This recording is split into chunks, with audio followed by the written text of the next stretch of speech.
অমর প্রণয় সকল পর্ব একসাথে। লেখিকা তাসনিম তালুকদার বুশরা। দীর্ঘ 7 বছর পর মির্জা বাড়ির দোরগোড়ায় পা রাখল বড় ছেলে আব্রাহাম মির্জা তুর্য। অচেনা পরিচিতের মতো তাকে দেখে চমকে উঠল সকলে। এই বাড়ির লোকজন বহুবার তার ফিরে আসার আশায় বুক বেঁধেছিল, অগণিতবার ফোন মেসেজ করা হয়েছিল তাকে, কিন্তু কোনো সাড়া মেলেনি। যেন 7 বছরের এই দূরত্ব শুধু সময় নয়, সম্পর্কের দেয়ালও গড়ে তুলেছিল। তুর্যের বাড়ি ছাড়ার কারণটা কেউ ভোলেনি।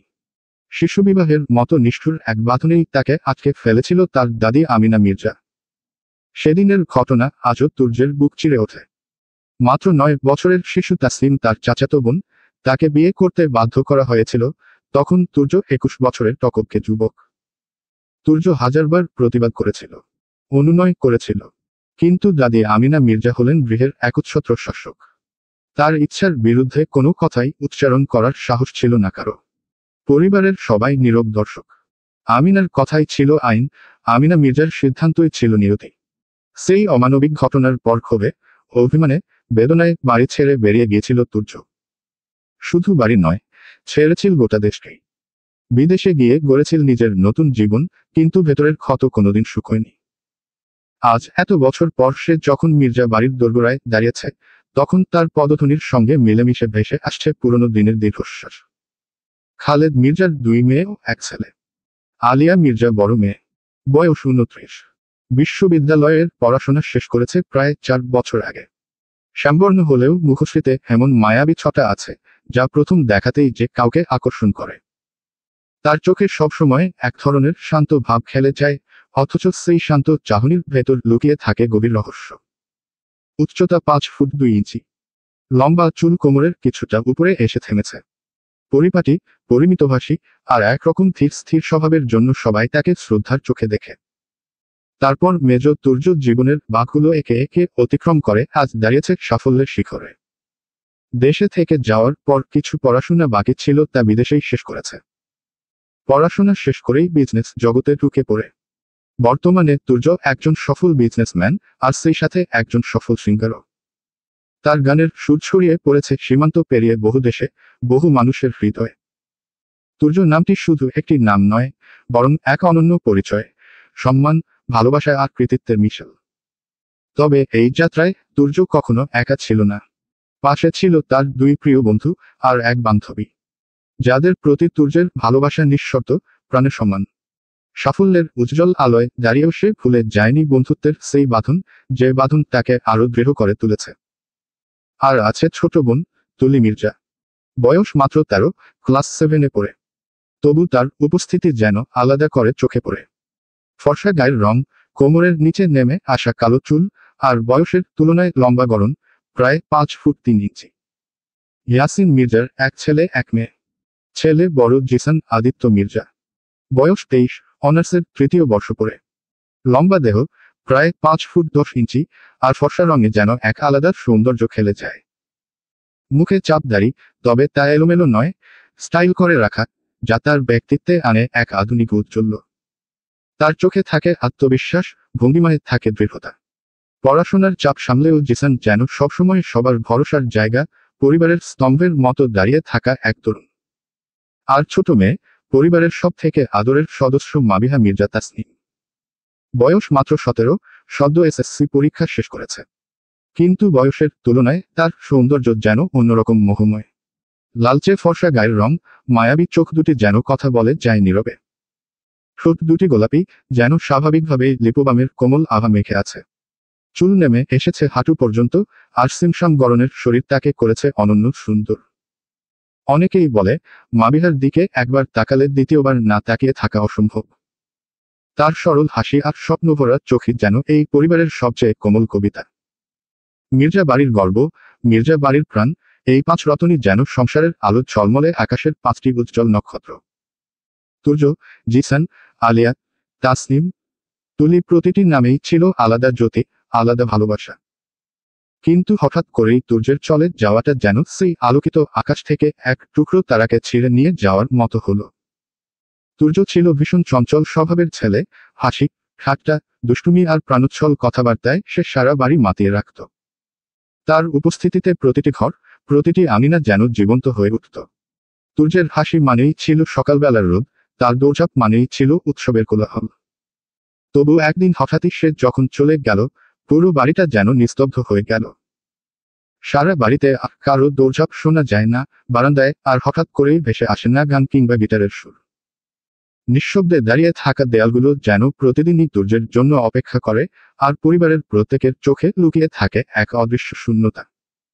তুর্য যেন শুধু একজন নয়, পুরো বাড়ির প্রাণভোমরা ছিল।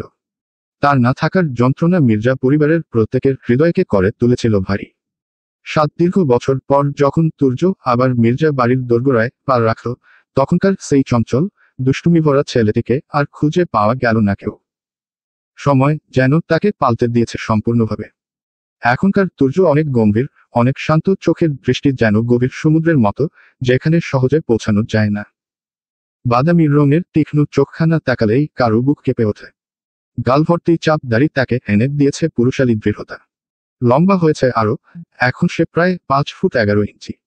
ফর্সা গায়ের রং যেন আরো ধবধবে হয়েছে, যেন সময় তাকে শুধু প্রাপ্তবয়স্কই করেনি, আরো আকর্ষণীয় করে তুলেছে। বড় বড় সিল্কি চুলগুলো জেল দিয়ে নিখুঁতভাবে সেট করা, যেন তার পুরো ব্যক্তিত্বেই জ্বলজ্বল করছে এক আভিজাত্য। সব মিলিয়ে তুর্য এখন এমন এক রূপে দাঁড়িয়ে আছে, যাকে দেখলে যে কোনো মেয়েরই মন কেঁপে উঠতে বাধ্য, ক্রাশ খাওয়া যেন অবশ্যম্ভাবী। তখন সে ছিল কেবল 21 বছরের এক তরুণ, যার ভেতরে ছিল ছেলেমানুষি। কিন্তু এখন 28 বছরের পূর্ণাঙ্গ পুরুষ, যার ভেতরে সময়, অভিজ্ঞতা আর জীবনের ঝড় তাকে করেছে পরিণত, গম্ভীর, অথচ ভয়ঙ্করভাবে আকর্ষণীয়। এতদিন পর তুর্যকে দেখে তার মা আয়েশা মির্জা দৌড়ে এসে ছেলেকে জড়িয়ে ধরলেন। বুকের ভেতর জমে থাকা সমস্ত কষ্ট হুহু করে কান্নায় বেরিয়ে এলো। মা, কেঁদো না। আমি তো এসেছি তোমাদের কাছে, তুর্য শান্ত স্বরে বলল। আয়েশা মির্জা চোখ মুছতে মুছতে দাঁড়ালেন, তারপর ভারী গলায় বললেন, তুই কিভাবে পারলি আমাদের ছেড়ে চলে যেতে? তাও আবার এতগুলো বছর। আমাদের ছাড়া থাকতে কেমন করে পারলি? তুর্য দীর্ঘশ্বাস ফেলল। মা, তুমি জানো কেন আমি চলে গিয়েছিলাম? পুরনো কথা এখন আর তুলো না। ঠিক তখনই খালেদ মির্জার রাগে গর্জে উঠলেন, রাগ তো শুধু তোরই আসে, আর কারণেই। এভাবে বাড়ি ছেড়ে বিদেশে পড়ে থেকে কি বোঝাতে চাইছিস তুই? তুর্য কিছু বলতে যাচ্ছিল, এরই মাঝে ইয়াসিন মির্জা থামালেন। আহ ভাইজান, এখন থাক। ছেলে তো মাত্রই বাড়ি ফিরেছে, পরে হবে এসব কথা। কোহিনূর মির্জা, তুর্যের চাচি, স্নেহভরা কণ্ঠে বললেন, একদম তাই। বাবা, তুমি আগে উপরে যাও, তোমার রুমে বিশ্রাম নাও।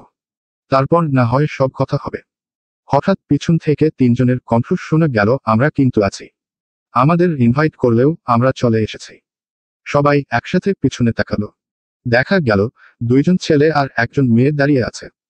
তাদের মধ্যে একজন ছেলে দৌড়ে এসে আয়েশা মির্জার সামনে দাঁড়িয়ে বলল, আপনি তুর্যের মা, তাই না আন্টি?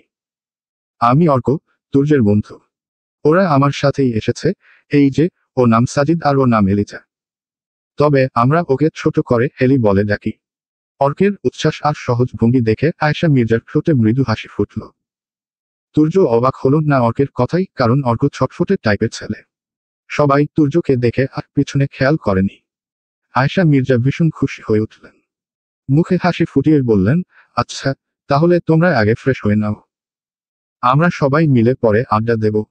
তারপর লতাকে ডেকে বললেন, লতা, ওদের গেস্ট রুমগুলো দেখিয়ে দে। লতা, এই বাড়ির কাজের লোক, দ্রুত এগিয়ে এসে বললেন, আচ্ছা আপনার, আসেন আমি দেখাইয়া দিতাছি। অর্ক, সাজিদ আর এলিজা দীর্ঘ ভ্রমণে ক্লান্ত হয়ে পড়েছিল। তাই তারা লতার সঙ্গে গেস্ট রুমের দিকে চলে গেল। আর তুর্য সিঁড়ি দিয়ে সোজা উঠে গেল নিজের রুমে, যেন তার ভেতরে এখনো ঝড় বয়ে যাচ্ছে। তখনই হন্তদন্ত হয়ে বাড়ির ভেতরে ঢুকলো জিসান, আলিয়া, তুলি আর তাসনিম। 4 জনের হাত ভর্তির রঙিন শপিং ব্যাগ, যেন ছোট্ট একটা বাজার পুরো বাড়িতে ঢুকে পড়ল।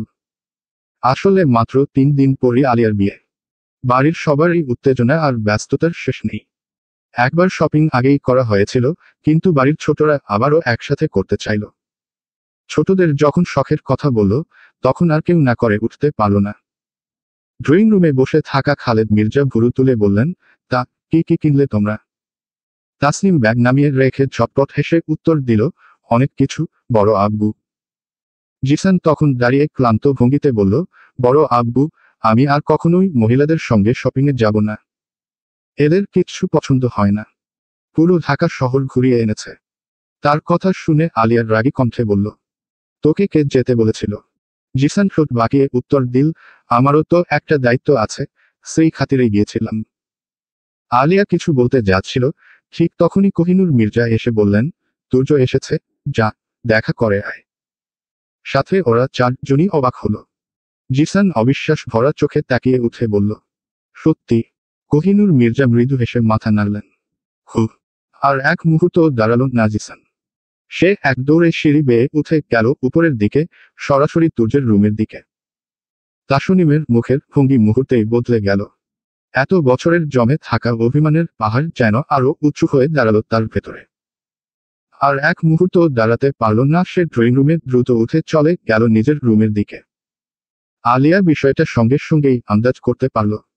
তাসনিমের মনের কথা আলিয়ার অজানা নয়, তুর্যের জন্য জমে থাকা অভিমান কতটা গভীর সেটি সে ভালোমতোই জানে। দীর্ঘশ্বাস ফেলে আলিয়া উঠে দাঁড়ালো। আর সময় নষ্ট না করে সোজা তাসনিমের রুমের দিকে এগিয়ে গেল। তখন তুলি ভ্রু কুঁচকে চারপাশে তাকিয়ে বলল, যা, সবাই যে চলে গেল, তাহলে আমিও যাই ফ্রেশ হয়ে আসি। বলে তুলিও ধীরে ধীরে নিজের রুমের দিকে চলে গেল, যেন পুরো বাড়িতে হঠাৎ নিঃশব্দে ডুবে গেল। তাসনিম রুমে ঢুকে দরজা বন্ধ করে দিল। ফ্লোরে বসে হাঁটুতে মুখ গুজে কান্নায় ভেঙে পড়ল সে। যেন বুকের ভেতরের সমস্ত যন্ত্রণা ফুঁড়ে বেরিয়ে আসতে চাইছে। ঠিক তখনই আলিয়া নিঃশব্দের রুমে ঢুকে তাসনিমের পাশে এসে বসল। পাশে বসতেই তাসনিম হঠাৎই তাকে শক্ত করে জড়িয়ে ধরে ফুপিয়ে বলল, আপু, আমার জন্যই তো তুর্য ভাই বিদেশ চলে গেল। আমি জানি সব দোষ আমার। তাই আমি নিজের কাছে শপথ করেছি আর কোনোদিন তার সামনে দাঁড়াবো না। আজই আমি নানু বাড়ি চলে যাব। আলিয়ার বুকটা কেমন হাহাকার করে উঠল। কেন যে তুর্য মেয়েকে অবহেলা করে তা তার বোধগম্য হলো না। চোখ ভিজে এলেও সে জোর করে স্বর সামলে বলল, তুই চলে যাবি? সত্যি বলছিস? তারপর আলিয়া অভিমানী সুরে বলল, আমার বিয়েতে তুই থাকবি না। যা, চলে যা, আমি তো আর তোর কেউ নই। তাসনিম আলিয়াকে ছেড়ে দিয়ে বিস্মিত চোখে তাকালো। কণ্ঠে কষ্ট মেশানো স্নিগ্ধতা, এরকম কথা বলছো কেন আপু? তুমি আমার সবচেয়ে আপন মানুষ। আমি সব সময় তোমাকে আমার বেস্ট ফ্রেন্ড মনে করি। তাসনিমের চোখের কোণে চিকচিক করা অশ্রু দেখে আলিয়ার ভালো লাগলো না। সে হাত বাড়িয়ে তাসনিমের চোখের পানি মুছে দিতে দিতে ধরা গলায় বলল, তাহলে তুই কোথাও যাবি না, বুঝছিস? বিয়েতে তোকে ছাড়া কিছুই অসম্পূর্ণ মনে হবে। তাসনিম হালকা হাসল, যেন সমস্ত অভিমান এক মুহূর্তে গলে গেল। আচ্ছা, যাব না কোথাও। দু জনের চোখে তখন নিঃশব্দে একে অপরকে ধরে রাখার প্রতিশ্রুতি ঝিলিক দিচ্ছিল। তুর্য নিজের রুমে ঢুকে তাকালো। গত 7 বছর রুমটিতে ঢোকেনি, তাই ভেবেছিল হয়তো অনেক কিছু বদলে গেছে। কিন্তু সব আগের মতোই, একই কোণা, একই রুমের বাতাস। ঠিক সেই মুহূর্তে দরজায় ঠকঠক করার শব্দ। তুর্য বলল, ভিতরে আয়। সাথে সাথে জিসান রুমে প্রবেশ করল। জিসান তারপর খুশিতে গদগদ হয়ে বলল, ভাইয়া, তুমি ফাইনালি এসেছ। কত মিস করেছি তোমাকে। তোমাকে ছাড়া থাকতে আমার খুব খারাপ লেগেছে। এবার আর যেতেই দিব না তোমাকে। জিসানের খুশি দেখে তুর্য আর বলল না যে ও আলিয়ার বিয়েটা হয়ে গেলেই চলে যাবে বিদেশে। এখন খুশি হয়েছে হোক। ক্ষণিকের জন্য হলেই এটার আনন্দ অনেক বেশি। তাই ভেবে চুপ থাকলো এই ব্যাপারে। জিসান যদিও চাচাতো ভাই, কিন্তু তুর্যের কাছে নিজের ভাই। এই ভাইয়ের জন্য নিজের জীবন দিতেও দুইবার ভাবে না। জিসান তার বিপরীত নয়। বড় হিসেবে সম্মান শ্রদ্ধার সাথে ভালোবাসার কমতি নেই ওর কাছে। নিজের বাবার মতোই হয়েছে। ইয়াসিন মির্জা যেমন কখনোই বড় ভাই খালেদ মির্জার উপরে কোনো কথা বলেনি, জিসান ঠিক তেমনই হয়েছে। তুর্য মুচকি হাসল, তারপর ধীর স্বরে বলল, আমিও তোদের সবাইকে অনেক মিস করেছি। জিসান একটু সন্দেহে বলল, তাহলে চলে গেলে কেন? তুর্য হালকা কণ্ঠে উত্তর দিল, এটা এক সময় বলবো। এখন আমি ফ্রেশ হয়ে তারপর ঘুরতে যাব। জিসান চোখ বড় করে বলল, আচ্ছা ভাইয়া, কিন্তু আমার একটা আবদার আছে। আচ্ছা, পরে শুনবো। এখন ফ্রেশ হব। জিসান মৃদুভাবে মাথা নাড়িয়ে বলল, আচ্ছা। তারপর জিসান বাইরে যেতে নিলে তখনই তুর্য জিসানকে ডাকল। শুন। জিসান পিছনে ফিরে বলল, জি বলো ভাইয়া, বলো। তুর্য একটা লাগেজ জিসানের দিকে এগিয়ে দিয়ে বলল, এটা তোর বোনকে দিস। জিসান অবাক হয়ে বলল, তাসনিমকে? তুর্য কপাল কুঁচকে গম্ভীর কণ্ঠে বলল, কেন, তোর কি আরো বোন আছে নাকি? জিসান একটু বিব্রত হয়ে বলল, না মানে তুমি তো। কথার শেষটা বলতে পারার আগেই তুর্য হঠাৎ বলল, এখন আর কথা বলতে ভালো লাগছে না, যা পরে কথা হবে। জিসান আচ্ছা বলে লাগেজটা নিয়ে তাসনিমের রুমের দিকে গেল।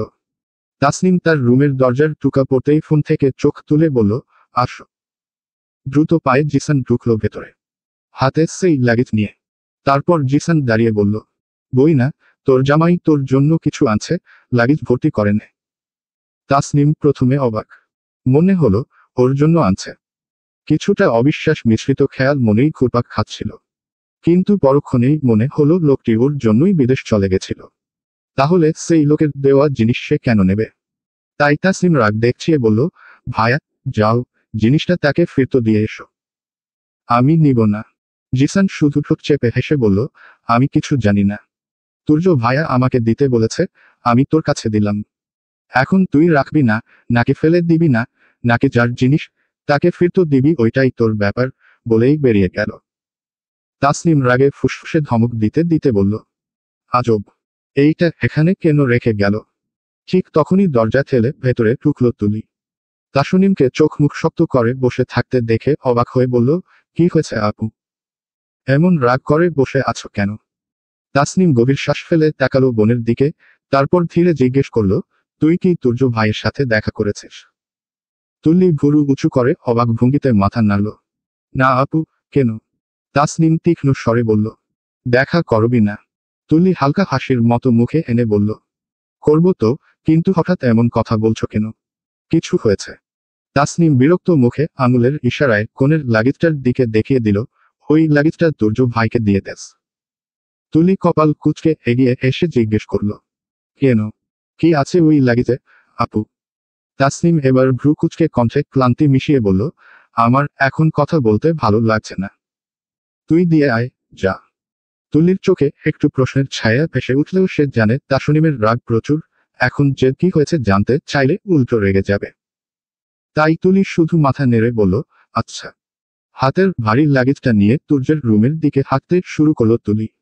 আর মনে মনে ভাবতে লাগলো, কি হয়েছে আপুর এরকম রাগ উঠেছে কেন? আর এই লাগেজেই বাকি আছে। তারপর ও ধীরে ধীরে তুর্যের রুমের দরজায় গিয়ে টুকা দিল। ভেতর থেকে হালকা গলার স্বর ভেসে এলো, ভিতরে আয়। তুর্য তখনই ফ্রেশ হয়ে বেরিয়েছে, গায়ে এখনো পানির গন্ধ।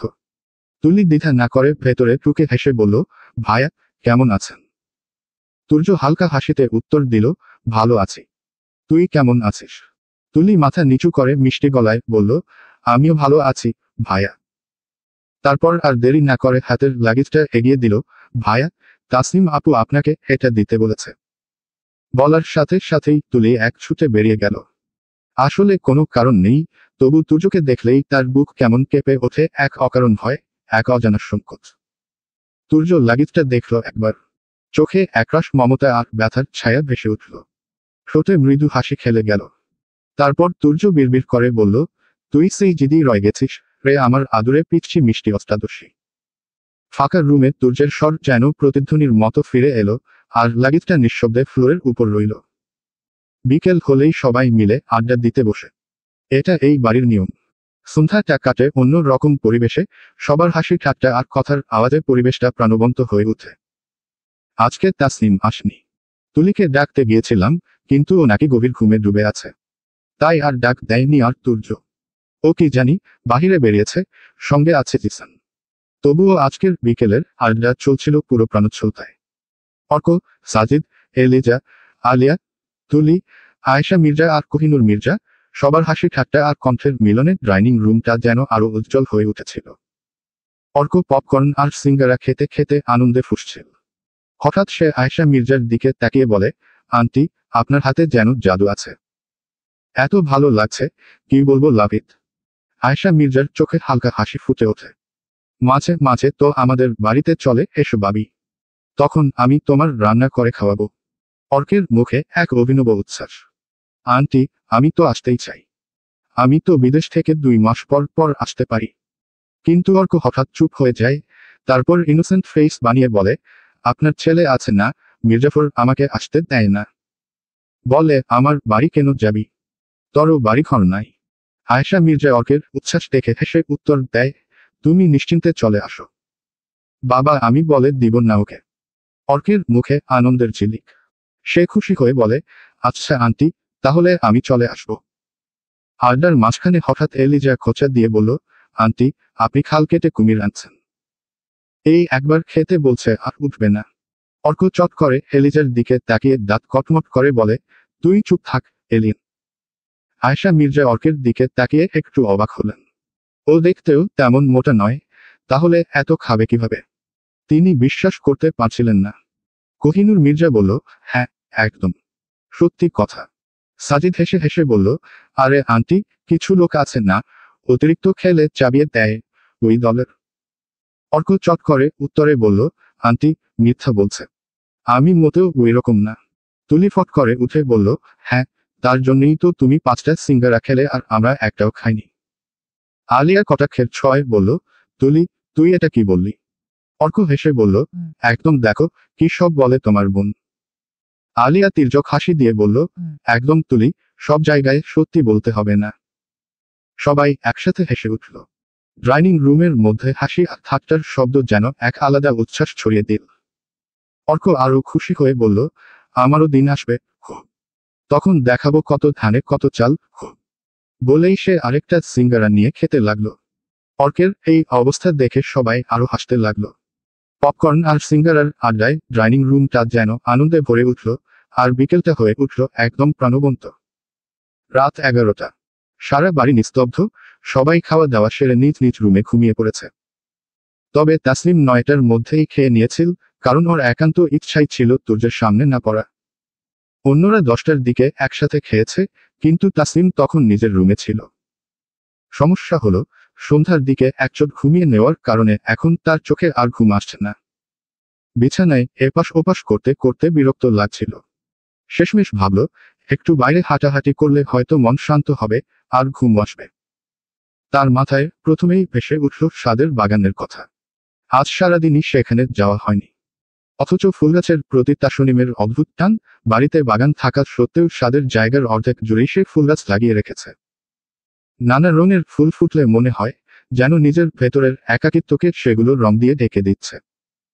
তাসনিম ভালো করে উড়োনা খানা শরীরে জড়িয়ে নিল। দরজা আস্তে টেনে বন্ধ করে ছাদের দিকে পা বাড়ালো। ছাদে পা রাখতেই তাসনিমের নাকে এক অদ্ভুত ঘ্রাণ এসে লাগলো। অচেনা অথচ মাদকতামূল সেই সুবাসে হঠাৎই তার মাথাটা যেন হালকা ঝিমঝিম করে উঠল। মনে হচ্ছিল চারপাশের বাতাসেই যেন কোনো জাদু মিশে আছে, যা তাকে অজান্তেই টেনে নিচ্ছে আরো ভেতরে। তাসনিম কৌতূহলী হয়ে চারপাশে চোখ বুলালো, কিসের এমন ঘ্রাণ? ফুলের সুবাস তো চিনতেই পারে, কিন্তু এই ঘ্রাণ যেন ভিন্ন, গভীর, একেবারে হৃদয়ের ভেতর ঢুকে মাদকতার ঢেউ তুলছে। ঠিক তখনই চোখ গেল ছাদের এক কোণে। অন্ধকারে হঠাৎ ঝলসে উঠল ফোনের আলো। সেই আলোতেই ভেসে উঠল এক পরিচিত মুখ, তুর্য। ফোনের স্ক্রিনে প্রতিফলিত আলো তার মুখাবয়বকে যেন আরো স্পষ্ট করে তুলেছিল। রাতের নীরবতায় দাঁড়িয়ে থাকা মানুষটাকে দেখে তাসনিমের নিঃশ্বাস থেমে এল এক মুহূর্তের জন্য। একই, এই মানুষটা তো তার স্বামী, কিন্তু এত হ্যান্ডসাম। যেন ভিন্ন এক রূপে সামনে দাঁড়িয়ে আছে। তাসনিম তাকিয়ে থাকতে থাকতেই নিজের মধ্যে হারিয়ে গেল। ভ্যাবলার মতো স্থির দৃষ্টিতে কয়েক মুহূর্ত তাকিয়েই রইল সে। কিন্তু হঠাৎই তার ভেতরে একটা স্মৃতি ধাক্কা দিয়ে উঠল। এই লোকটাই তো তাকে এড়িয়ে গেছে, বাড়ি ছেড়ে আলাদা থেকেছে, মানে স্পষ্টতই তাকে পছন্দ করে না। মনে হতেই বুকের ভেতর একরাশ কষ্ট জমে উঠল। নিজের মনে নিজেকেই কঠিন করে বলল, যতই হ্যান্ডসাম হোক, তোকে তো চাইনি কখনো, তাহলে কেন এভাবে দুর্বল হবি? মাথা নিচু করে দ্রুত সরে যাওয়ার জন্য পা বাড়াতেই পেছনে থেকে ভেসে এলো এক গম্ভীর অথচ রসভারী কণ্ঠ, আমাকে দেখা শেষ হলো, আর এখনই চলে যাচ্ছিস? তাসনিম থমকে দাঁড়ালো। কণ্ঠটা যেন তার বুকের ভেতর কেঁপে উঠল। তুর্য এবার একটু নিচু স্বরে, কিন্তু ঠোঁটের কোণে অদ্ভুত হাসি টেনে বলল, আমাকে দেখার ট্যাক্স দিয়ে যাবি না? তাসনিম এক মুহূর্তেই থমকে দাঁড়িয়ে গেল। বুকের ভেতর কেমন যেন থপথপ করছে। অবাক হয়ে ভাবল লোকটা কিভাবে বুঝল। ও অন্ধকারে দাঁড়িয়ে সে যে নিঃশব্দে ওনাকেই দেখছিলাম, সেটা উনি কিভাবে টের পেলেন? তাসনিম কিছু না বলে দ্রুত পা বাড়িয়ে সরে যেতে চাইল। কিন্তু ঠিক তখনই তুর্যের গম্ভীর কণ্ঠে ধমক কেটে এলো, এদিকে আয়। শব্দটা যেন বজ্রপাতের মতো আঘাত করল তাসনিমের বুকের ভেতর। তার গলা শুকিয়ে গেল, ঠোঁট যেন আটকে এলো। ভয়ে হৃদস্পন্দন এতটা বেড়ে গেল যে মনে হচ্ছিল বুক ফুঁড়ে বেরিয়ে আসবে। শরীরের প্রতিটি অঙ্গ অবশ হয়ে আসছিল, যেন নিজের ওপর নিয়ন্ত্রণটাই হারিয়ে ফেলছে। তবুও না জানি কি এক অদৃশ্য শক্তি তাকে টেনে নিয়ে যাচ্ছিল। গুটি গুটি পায়ে সাহস জোগাড় করে এগিয়ে গেল তুর্যের দিকে। সামনে পৌঁছে গিয়ে মাথা নিচু করে মিনমিন করে বলল, আমি যে আসছি আপনি বুঝলেন কিভাবে? তুর্য ঠোঁটের কোণে সামান্য হাসি টেনে দিল, এমন হাসি যা চোখে না পড়লেও বাতাসে টের পাওয়া যায়। মনে মনে আওতালো, তুই মিনিটে বার শ্বাস নেস, তাও আমি জানি। তোর স্বভাব অভ্যাস খুঁটিনাটি সবকিছু আমার কাছে খোলা বইয়ের মতো। আর তুই যদি আমার আশেপাশে উপস্থিত হস, আমি টের পাবো না। এটা কি সম্ভব? এটা কি আদৌ সম্ভব? আমার ভেতরে যে তোর বসবাস, প্রেয়সী। বিদেশে ছিলাম বলে কি বউয়ের কোনো খোঁজ রাখবো না? তা কি করে হয়? কিন্তু মুখ বলল, যেটা তোর না জানলেও হবে। তাসনিম একবারও তুর্যের দিকে তাকালো না। বিষয়টা তুর্যের চোখ এড়াল না, সে ভ্রুকুচকে ধীর কণ্ঠে জিজ্ঞেস করল, নিচের দিকে তাকিয়ে আছিস কেন? মনে হলো তাসনিম এবার অজ্ঞান হয়ে পড়বে। লোকটার সামনে এলে শরীর কেন এমন কাঁপে? মনও যেন নিয়ন্ত্রণ মানতে চাইছে না। বিরক্তি জমল নিজের উপরেই। কাপা গলায় কোনোভাবে বলল, এমনি। তুর্য থেমে গিয়ে আবার প্রশ্ন করল, আমার দেওয়া লাগেজটা ফিরিয়ে দিলি কেন? তাসনিমের গাল লাল হয়ে উঠল। শরীর কাঁপছে, হৃদস্পন্দন তীব্র হচ্ছে, অথচ মুখ দিয়ে কোনো শব্দই বেরোল না। গলাটা যেন আটকে গেল। সে শুধু নিচের দিকে তাকিয়ে রইল, চুপচাপ, অসহায় অস্থির। তাসনিম একবারও তুর্যের দিকে তাকালো না। তুর্য তা দেখে চুপচাপ থাকা আর বাবা করে উঠল। হঠাৎ রাগে ভরে সে তাসনিমকে ছাদের রেলিংয়ের সাথে চেপে ধরে কণ্ঠে তীব্রতা বলল, আমি কিছু জিজ্ঞাসা করছি, তুই এভাবে কাঁপছিস কেন?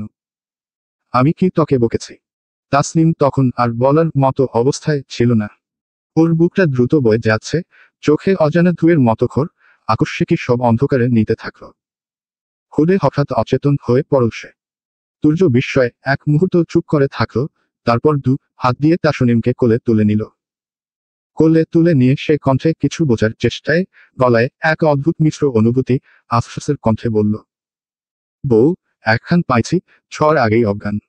এভাবে বাসর করব কিভাবে? এই জন্য পিচ্ছি মেয়ের মায় জড়ানো লাগে না। বউ বড় হতে হতে আমার যৌবন শেষ হয়ে যাবে। সকালবেলা ডাইনিং টেবিলে সবাই বসে নাস্তা করছে। চারদিকের গুঞ্জন, হাসি আর থালা বাসনের শব্দে এক ধরনের উষ্ণতা ছড়িয়ে আছে।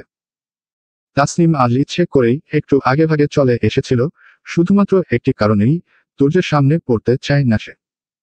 ভেবেছিল আগেই এলে নিশ্চিন্তে খাওয়া যাবে। কিন্তু কথায় আছে, যেখানে বাঘের ভয়, সেখানেই সন্ধ্যা হয়। তাসনিমের ক্ষেত্রে যেন তাই হলো। চুপচাপ খেতে খেতে হঠাৎ খেয়াল করল, তার পাশের খালি চেয়ারে কেউ বসেছে। সেই পরিচিত মাতাল করা ঘ্রাণ প্রথমেই নাকে এসে ধাক্কা দিল। চোখের কোণে হালকা নড়াচড়া টের পেয়ে পাশে তাকাতেই দেখল তুর্য। এক নিমিষে তাসনিমের বুক ধড়ফড় করে উঠল। গলার খাবার হঠাৎ আটকে গেল, শ্বাস নিতে কষ্ট হলো। অস্বস্তি সামলাতে গিয়ে তালুতে খাবার উঠে এলো, আর সে প্রবলভাবে কাশতে শুরু করল। তুর্য তাড়াহুড়ো করে পাশের রাখা গ্লাসটা এগিয়ে দিল, কণ্ঠে চাপা উদ্বেগ, এই নে, পানি খা। ধীরে। এদিকে কোহিনূর মির্জা দৌড়ে এসে মেয়ের পিঠে হালকা থাপ্পড় দিতে দিতে বললেন, আর বড় হলি না রে। এইভাবে কেউ খায় নাকি? কিছুক্ষণ পর তাসনিম সামলে উঠল বটে, তবে মুখখানা টকটকে লাল হয়ে উঠেছিল। একবার শুধু তাকালো তুর্যের দিকে, আবার চোখ নামিয়ে নিল। তুর্যও ক্ষণিকের জন্য চোখ রাখল তার মুখে, তারপর অন্যমনস্ক ভঙ্গিতে খাওয়ায় মন দিল। তাসনিম এবার তাড়াহুড়ো করে খেতে শুরু করল। মনে হচ্ছিল যত দ্রুত শেষ করা যায়, ততই ভালো। হঠাৎ তুর্য হালকা ঝুঁকে এল, নিচু স্বরে, যেন শুধুই তাসনিমের কানে পৌঁছায়, আমি কি বাঘ না ভালুক, যে আমাকে দেখে খাচ্ছে সেইভাবে? আস্তে খা। তাসনিম যেন মুহূর্তেই মহা ঝামেলায় পড়ে গেল। বুকের ভেতর কেমন অস্থির হয়ে উঠল। কোনো উত্তর খুঁজে না পেয়ে কেবল ধীরেসুস্থে খেতে লাগল। ঠিক সেই মুহূর্তে খালেদ মির্জার কণ্ঠ টেবিলের গুঞ্জন ভেদ করে উঠল, তুই কি বাড়িতেই থাকবি, নাকি আবার বিদেশ চলে যাবি? শব্দটা যেন বজ্রাঘাতের মতো নেমে এলো চারপাশে। সাথে সাথে আয়েশা মির্জার বুকটা হাহাকার করে উঠল, একমাত্র ছেলে, কত বছর দূরে ছিল, আবার কি তবে চলে যাবে? মায়ের চোখ অজান্তেই ছলছল করে উঠল। বাকি সবাইও নিঃশব্দে তুর্যের মুখের দিকে তাকিয়ে রইল, তার উত্তরের অপেক্ষায়। তুর্য ধীরে হাতে থাকা চামচটা প্লেটে নামিয়ে রাখল। চোখ তুলে সোজা খালেদ মির্জার দিকে তাকালো। কণ্ঠে কোনো রকম উত্তেজনা নেই, বরং শান্ত অথচ দৃঢ়। আব্বু, এইসব নিয়ে পরে কথা বলবো। এখন সামনে আপুর বিয়ে, সেই নিয়ে ভাবাটাই উচিত।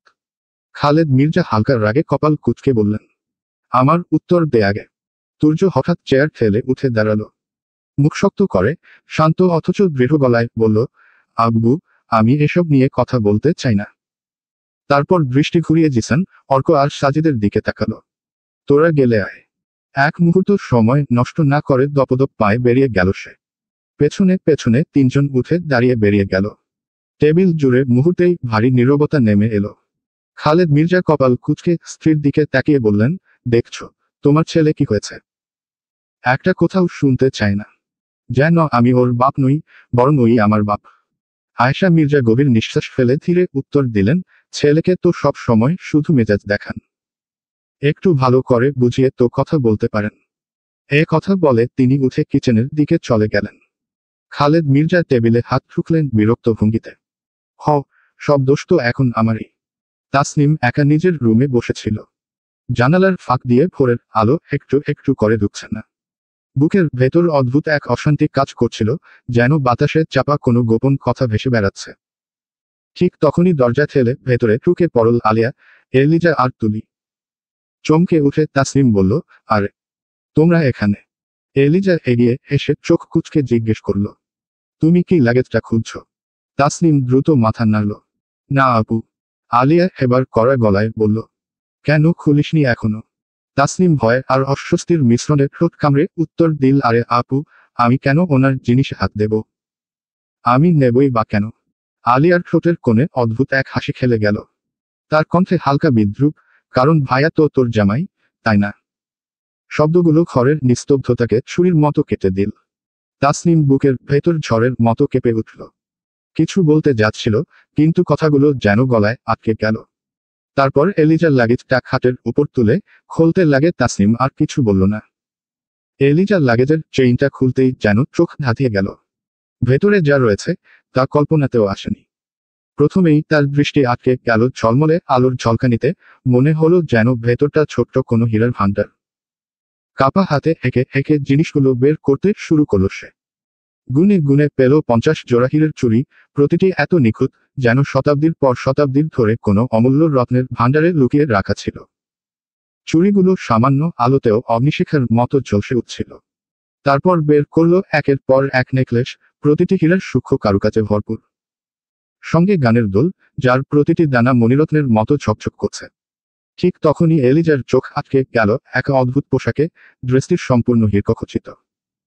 এমন পোশাক সে কেবল রাজকীয় কাহিনী কিংবা রূপকথার রাজকুমারীর গল্পেই কল্পনা করতে পেরেছিল। এরপর সে খুলল মাঝারি আকারের একটি বাক্স। ভেতরে সারি সারি সাজানো 10টি হীরের আংটি। প্রতিটির নকশা আলাদা, প্রতিটির দীপ্তি অনন্য। অবশেষে যখন সে শেষ জিনিসটি বের করল, বিস্ময়ে নিঃশ্বাস বন্ধ হয়ে এলো, এক জোড়া হীরের জুতা। আলোয় ভেসে থাকা সেই জুতাগুলো যেন হাঁটার জন্য নয়, বরং স্বপ্নের মঞ্চে পা রাখার জন্যই তৈরি। আলিয়া অবাক চোখে লাগেজ ভরা হীরের ঝলকানির দিকে তাকিয়ে রইল। মুখে চওড়া হাসি নিয়ে হেসে উঠল সে, বাহ, তুর্য ভাইয়া তো ফাটিয়ে দিয়েছে। তাসনিম, তোর জামাই যেন পুরো হীরার দোকানটায় নিয়ে এসেছে তোর জন্য। তাসনিম হতভম্ব হয়ে চারপাশে তাকালো। তার হাত কাঁপছিল, চোখ যেন বিশ্বাসই করতে চাইছিল না সামনে সাজানো সেই স্বপ্নীল ভাণ্ডারকে। নিঃশ্বাস আটকে গিয়ে কাপা গলায় বলল, এত কিছু সবই আমার জন্য। কিন্তু উনি তো আমাকে পছন্দই করেন না। আলিয়া ঠোঁটের কোণের রহস্যময় হাসি টেনে তাসনিমের দিকে তাকালো। তার চোখের দুষ্টুমির ঝিলিক। কে জানে, মনের কথা আর মুখের কথা এক হলো কিনা। হয়তো তুর্য ভাই যা বলেন, তার ভেতরে লুকিয়ে আছে হয়তো একেবারেই অন্য অনুভূতি। তাসনিমের বুকের ভেতর কেমন অজানা এক আলোড়ন বয়ে গেল। হীরার ঝলকানি যেন তার হৃদয়ের ভেতরে জমে থাকা সন্দেহ, ভয় আর আশার পর্দাকে একসাথে নাড়া দিয়ে গেল। তুর্য সত্যিই কি ওকে ভালোবাসে নাকি? সাদের বাগানে বিকেলের হালকা রোদ্দুর আঙিনার ফুলগাছের পাতায় খেলা করছিল। চারদিকে এক শান্ত, আবেগমাখা পরিবেশ। তাসনিম নিজের অভ্যাস মতো টবে পানি দিচ্ছিল। আলিয়া, তুলি আর এলিজাও পাশে দাঁড়িয়ে গল্প করছিল, মনে হচ্ছিল এই মুহূর্তগুলো যেন একটু থেমে যাক। হঠাৎ তাসনিম পানির চাচড়ি নামিয়ে রেখে কোমল গলায় বলল, আপু, আমি তোমাকে অনেক মিস করব। বিয়ের পরে তুমি আমাদের ভুলে যাবে না তো? আলিয়া একটু থমকে গেল, তারপর মিষ্টি হেসে তাসনিমের গাল ছুঁয়ে দিল। পাগল নাকি? তোকে আর তুলিকে আমি কিভাবে ভুলবো? তোরা জনেই তো আমার সব। তুলি তখন শিশুসুলভ আবদার করে বলল, আপু, তুমি কিন্তু প্রতিদিন একবার করে আমাদের কাছে আসবে। আলিয়া হেসে মাথা নাড়ল, চোখে হালকা স্নিগ্ধ দুঃখের ছায়া ফুটে উঠল। আসতে তো খুব ইচ্ছে করবে রে, কিন্তু যদি 10-20 মিনিটের রাস্তা হতো তাহলে প্রতিদিনই চলে আসতাম। কিন্তু আসতে প্রায় 2 ঘন্টার মতো সময় লাগবে, এত দূর থেকে কিভাবে আসবো? তুলি মুখটা গম্ভীর করে বলল, তাহলে অন্তত সপ্তাহে একদিন আসবে, এই কথা দাও। আলিয়া মৃদু হেসে মাথা নাড়ল। আচ্ছা, চেষ্টা করব। তবে জানিসই তো, দূরত্বের কারণে সবসময় সম্ভব হবে না। এলিজা ঠোঁট বাঁকিয়ে কেমন যেন বিরক্ত গলায় বলল, আমার এই নিয়মটা মোটেই ভালো লাগে না। কেন মেয়েদের বিয়ে করতেই হবে? সারা জীবন যদি বাবার বাড়িতেই থাকতে পারত, তাহলে কত ভালো হতো। তাসনিম কিছু বলতে যাচ্ছিল, এমন সময় হঠাৎ লতা দৌড়ে এসে উঠোনে ঢুকে পড়ল। তার নিঃশ্বাস দ্রুত ওঠানামা করছিল, কপাল ঘামে ভিজে গেছে। হাঁপাতে হাঁপাতে সে বলল, আপা, আপনারা নিচে আহেন, দেখা যান তুর্য ভাইয়া আর জিসান ভাইয়া কি করছে। এক মুহূর্ত দেরি করল না তাসনিম। হাতের ওয়াটারিং ক্যানটা রেখে তাড়াহুড়ো করে সিঁড়ি বেয়ে নামতে লাগলো। পেছনে ছুটে এলো আলিয়া, এলিজা আর তুলি। নিচে এসে তারা দেখল, বাড়ির সবাই গ্যারেজের সামনে জটলা করে দাঁড়িয়ে আছে। চারপাশে এক ধরনের উত্তেজনা ছড়িয়ে আছে। তাসনিম ভিড় ঠেলে সামনে এগিয়ে গেল, তারপর চোখ যেদিকে পড়ল, সেদিকে তাকিয়ে তার নিঃশ্বাস আটকে গেল। চোখ বিস্ফারিত, মুখ অবিশ্বাসে খোলা, যা সে দেখল তা কোনোভাবেই তার কল্পনার মধ্যে ছিল না। মনে হলো, মুহূর্তের ভেতরেই তার চারপাশের পৃথিবী থেমে গেছে। 4টে নতুন চকচকে বাইক সারি করে দাঁড়িয়ে আছে গ্যারেজে। গাঢ় লাল, নীল, কালো আর ধূসর প্রতিটা বাইক যেন রোদে চকচক করছিল। বাইকের গর্জন মিলিয়ে আসতেই 4জন তাজা ছেলে ধীরে ধীরে নামল সেগুলো থেকে। তুর্য, জিসান, অর্ক আর সাজিদ 4জনের মুখেই তখনও উত্তেজনার ঝিলিক, যেন তারা সদ্য কোনো দুঃসাহসিক অভিযান শেষ করে ফিরেছে। কিছুটা দূরে দাঁড়িয়ে ছিল আয়েশা মির্জা আর কোহিনুর মির্জা। তাদের চোখের দৃষ্টি ছিল তীক্ষ্ণ, বিশেষ করে আয়েশার। 4জনকে নামতে দেখে সে অবাক হয়ে বলেই ফেলল, এসব কি তুর্য? তুই বাইক কিনে এনেছিস? তুর্য হালকা হাসল। ঠোঁটের কোণে একরকম দুষ্টুমি খেলা করছিল। মাথার চুলে হাত চালিয়ে সে নির্লিপ্ততার গলায় উত্তর দিল, জিসান আবদার করেছিল। আর ভেবে দেখলাম, কিনবো যখন একটা কেন কিনবো। তাই সবার জন্যই একটা একটা এনেছি।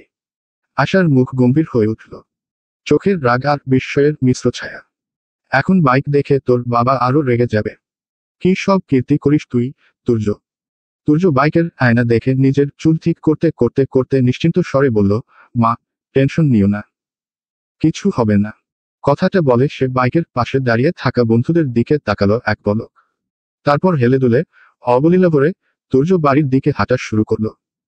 পেছনে আয়েশা আর কোহিনুর তাকিয়ে রইল বিস্ময়ভরা দৃষ্টিতে, আর জিসান, অর্ক আর সাজিদ হেসে ফিসফিস করতে লাগলো, যেন তুর্যের এ হেয়ালিপনার মধ্যে তারা এক অদ্ভুত আনন্দ খুঁজে পেয়েছে। আয়েশা মির্জা আর কোহিনুর মির্জা বিরক্ত মুখে ভেতরে চলে গেলেন। তারা 2জন বাড়ির ভিতরে যাওয়ার সাথে সাথে গ্যারেজে জমে থাকা উত্তেজনাটা যেন খানিকটা হালকা হয়ে গেল। এই সুযোগে এতক্ষণ ভদ্র শান্ত হয়ে দাঁড়িয়ে থাকা এলিজা হঠাৎ দৌড়ে গিয়ে অর্কের ঝকঝকে ধূসর বাইকে উঠে বসল। বসার সাথে সাথে বাইকের সিট থেকে হালকা শব্দ বের হলো আর সাথে সাথেই অর্ক তেড়ে উঠল। এই ছেমরি, তুই আমার বাইকে কেন উঠিস রে? নাম নাম। এলিজা মুখ বাঁকিয়ে ভুরু কুঁচকে উত্তর দিল, তোরাই বাইক আনলি, আমার জন্য কেন আনলি না? আমি কি তোর ফ্রেন্ড না? অর্ক বিরক্ত মুখে মাথা চুলকালো। ঠোঁটের কোণে কৌতুকের হাসি টেনে সে বলল, ওহ, আমি তো বলেই গেছিলাম আমাদের ফ্রেন্ড সার্কেলে একজন মেয়ে রূপী ছেলে আছে। কথাটা শুনে জিসান আর সাজিদ একসাথে হো হো করে হেসে উঠল।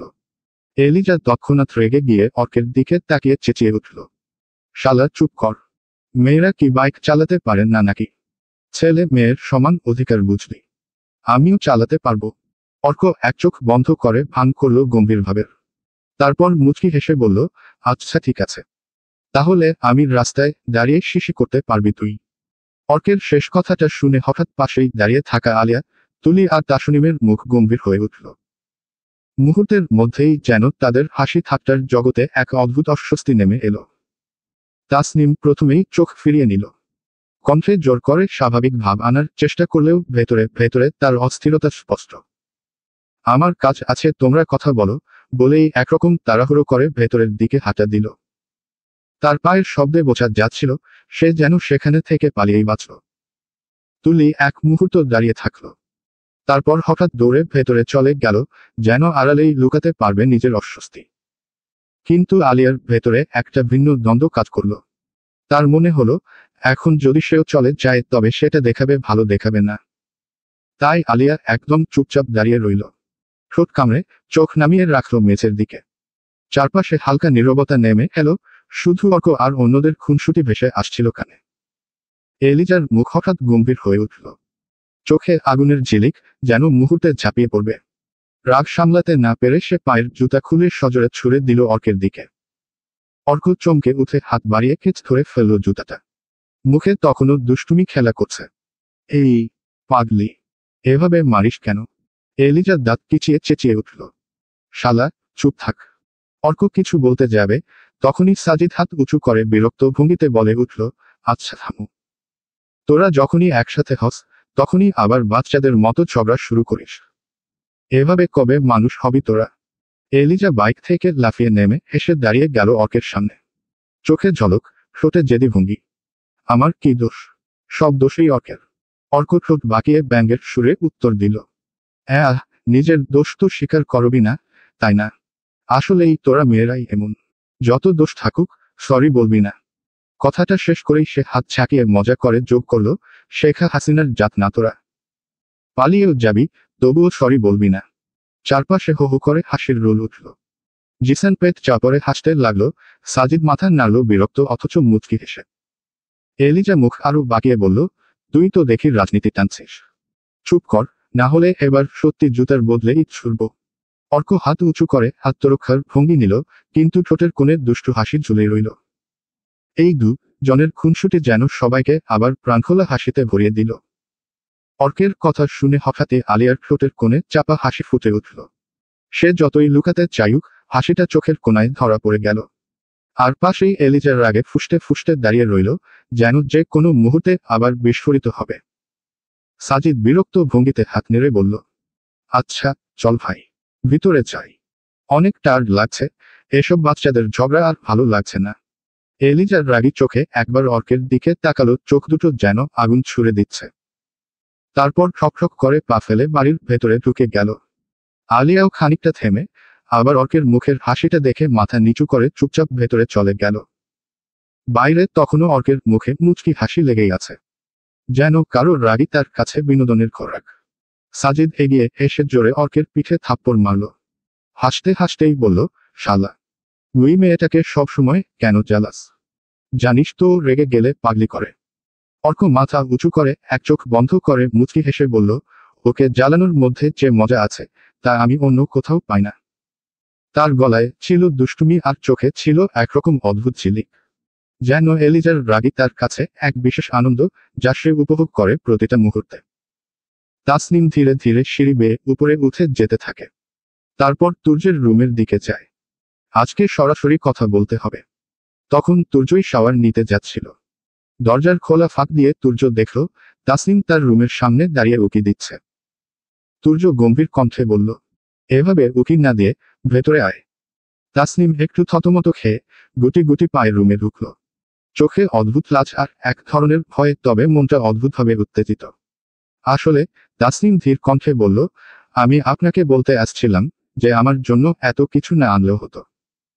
তুর্য কপাল কুঁচকে এক চুপচাপ মুহূর্ত কাটালো, তারপর হালকা রাগমিশ্রিত স্বরে বলল, তো এখন থেকে আমাকে শিখতে হবে আমি কি আনবো আর কি আনবো না। তাসনিম হালকা হেসে কণ্ঠে একটু কাঁপন নিয়ে বলল, না, কিন্তু আপনি এতগুলো জিনিস কেন এনেছেন আমার জন্য? আমাকে কি ভালোবাসেন? তুর্য তাসনিমের দিকে কঠোর চাহনি দিয়ে বলল, এসব আউল ফাউল কথা বলতে আর আমার কাছে আসবি না। এসব ফালতু কথা শোনার আমার কাছে টাইম নেই। তাসনিম একটু কাঁপতে কাঁপতে কিন্তু দৃঢ় কণ্ঠে বলল, আমাকে ভালোবাসেন না তাহলে এতগুলো জিনিস কেন দিচ্ছেন? আর লাগবে না এসব। তুর্যের চোখে এক অজানা রাগের ছায়া ফুটল। হঠাৎ সে তাসনিমকে দেয়ালের দিকে টেনে চেপে ধরল। তার কণ্ঠে করা আওয়াজ, যদি জিনিসগুলো আবার আমার রুমে আসে তাহলে তোর খবর আছে বলে দিলাম। তাসনিম কিছুটা হুঁশ হারিয়ে হেসে বলল, কেন সব সময় আপনার কথাই আমাকে শুনতে হবে? আমি ফিরিয়ে দেব। হঠাৎ তুর্য অজান্তে রাগের প্রভাবে দেয়ালে কয়েকটি ঘুষি মারে। তাসনিম থামানোর সাহস পায় না, শুধু চুপচাপ তাকিয়ে থাকে। কয়েক মুহূর্তের উত্তেজনা পরে থেমে গেলে তাসনিম লক্ষ্য করে তুর্যের হাত ছুলে রক্ত বের হচ্ছে। আরে তুর্য ভাই, আপনার হাত! তাসনিম আতঙ্কিত কণ্ঠে বলল। তুর্য হালকা হাসল, কিন্তু কণ্ঠে শান্তি নেই। সে তাসনিমের বাহু ধরল। আমার যা হোক, তোকে নিয়ে ভাবতে হবে না। তাসনিমের হৃদয় ধুকধুক করতে থাকে। রক্তের ছোট ছোট দাগগুলো যেন তাদের দুজনের মধ্যকার উত্তেজনা ও সংযোগের সাক্ষী। রুমে অদ্ভুত নীরবতা নেমে আসে, আর সেই নীরবতা বলে দিচ্ছিল, এই সম্পর্ক সহজ নয়, কিন্তু অটল ও গভীর। তাসনিম কিছুক্ষণ চুপচাপ দাঁড়িয়ে তাকালো, চোখে চিন্তার ছাপ। ধীর কণ্ঠে বলল, আপনার হাত ছিলে গেছে, আগে ব্যান্ডেজ করুন, তারপর আমার উপর দেখাবেন। তুর্য কিছু না বলে শুধু তাসনিমকে শক্ত করে টেনে বাইরে নিয়ে গেল। রুমের দরজা জোরে বন্ধ করে দিয়ে সে নিজের দিকে তাকালো না, যেন এই মুহূর্তে কিছু বলার দরকারই নেই। দরজার পাশে দাঁড়িয়ে তাসনিম হাত দিয়ে থাপড়ে দেওয়ার চেষ্টা করলো, কণ্ঠে হাহাকার মিশ্রিত শিথিলতা। তুর্য ভাই প্লিজ, পাগলামি করবেন না। আপনার হাতের সমস্যা হবে পরে। কিন্তু তুর্য কোনো উত্তর না দিয়ে চুপচাপ ওয়াশরুমের দিকে চলে গেল। তাসনিম কিছুক্ষণের জন্য স্থির হয়ে দাঁড়িয়ে থাকে। রুমের নীরবতা যেন তার হৃদয়কে আরো ভারী করে তোলে।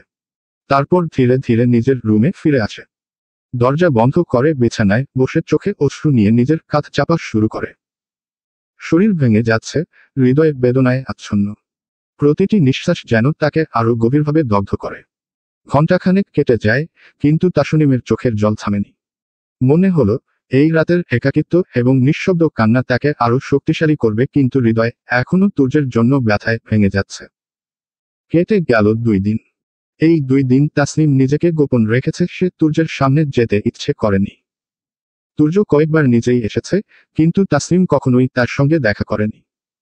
মনে হলো যে ভালোবাসে না, তার জন্য মায়া বাড়ানো শুধু ব্যথা দেয়। থাক দূরে, নিজেকে বারবার তাসনিম এমনই বোঝাচ্ছিল।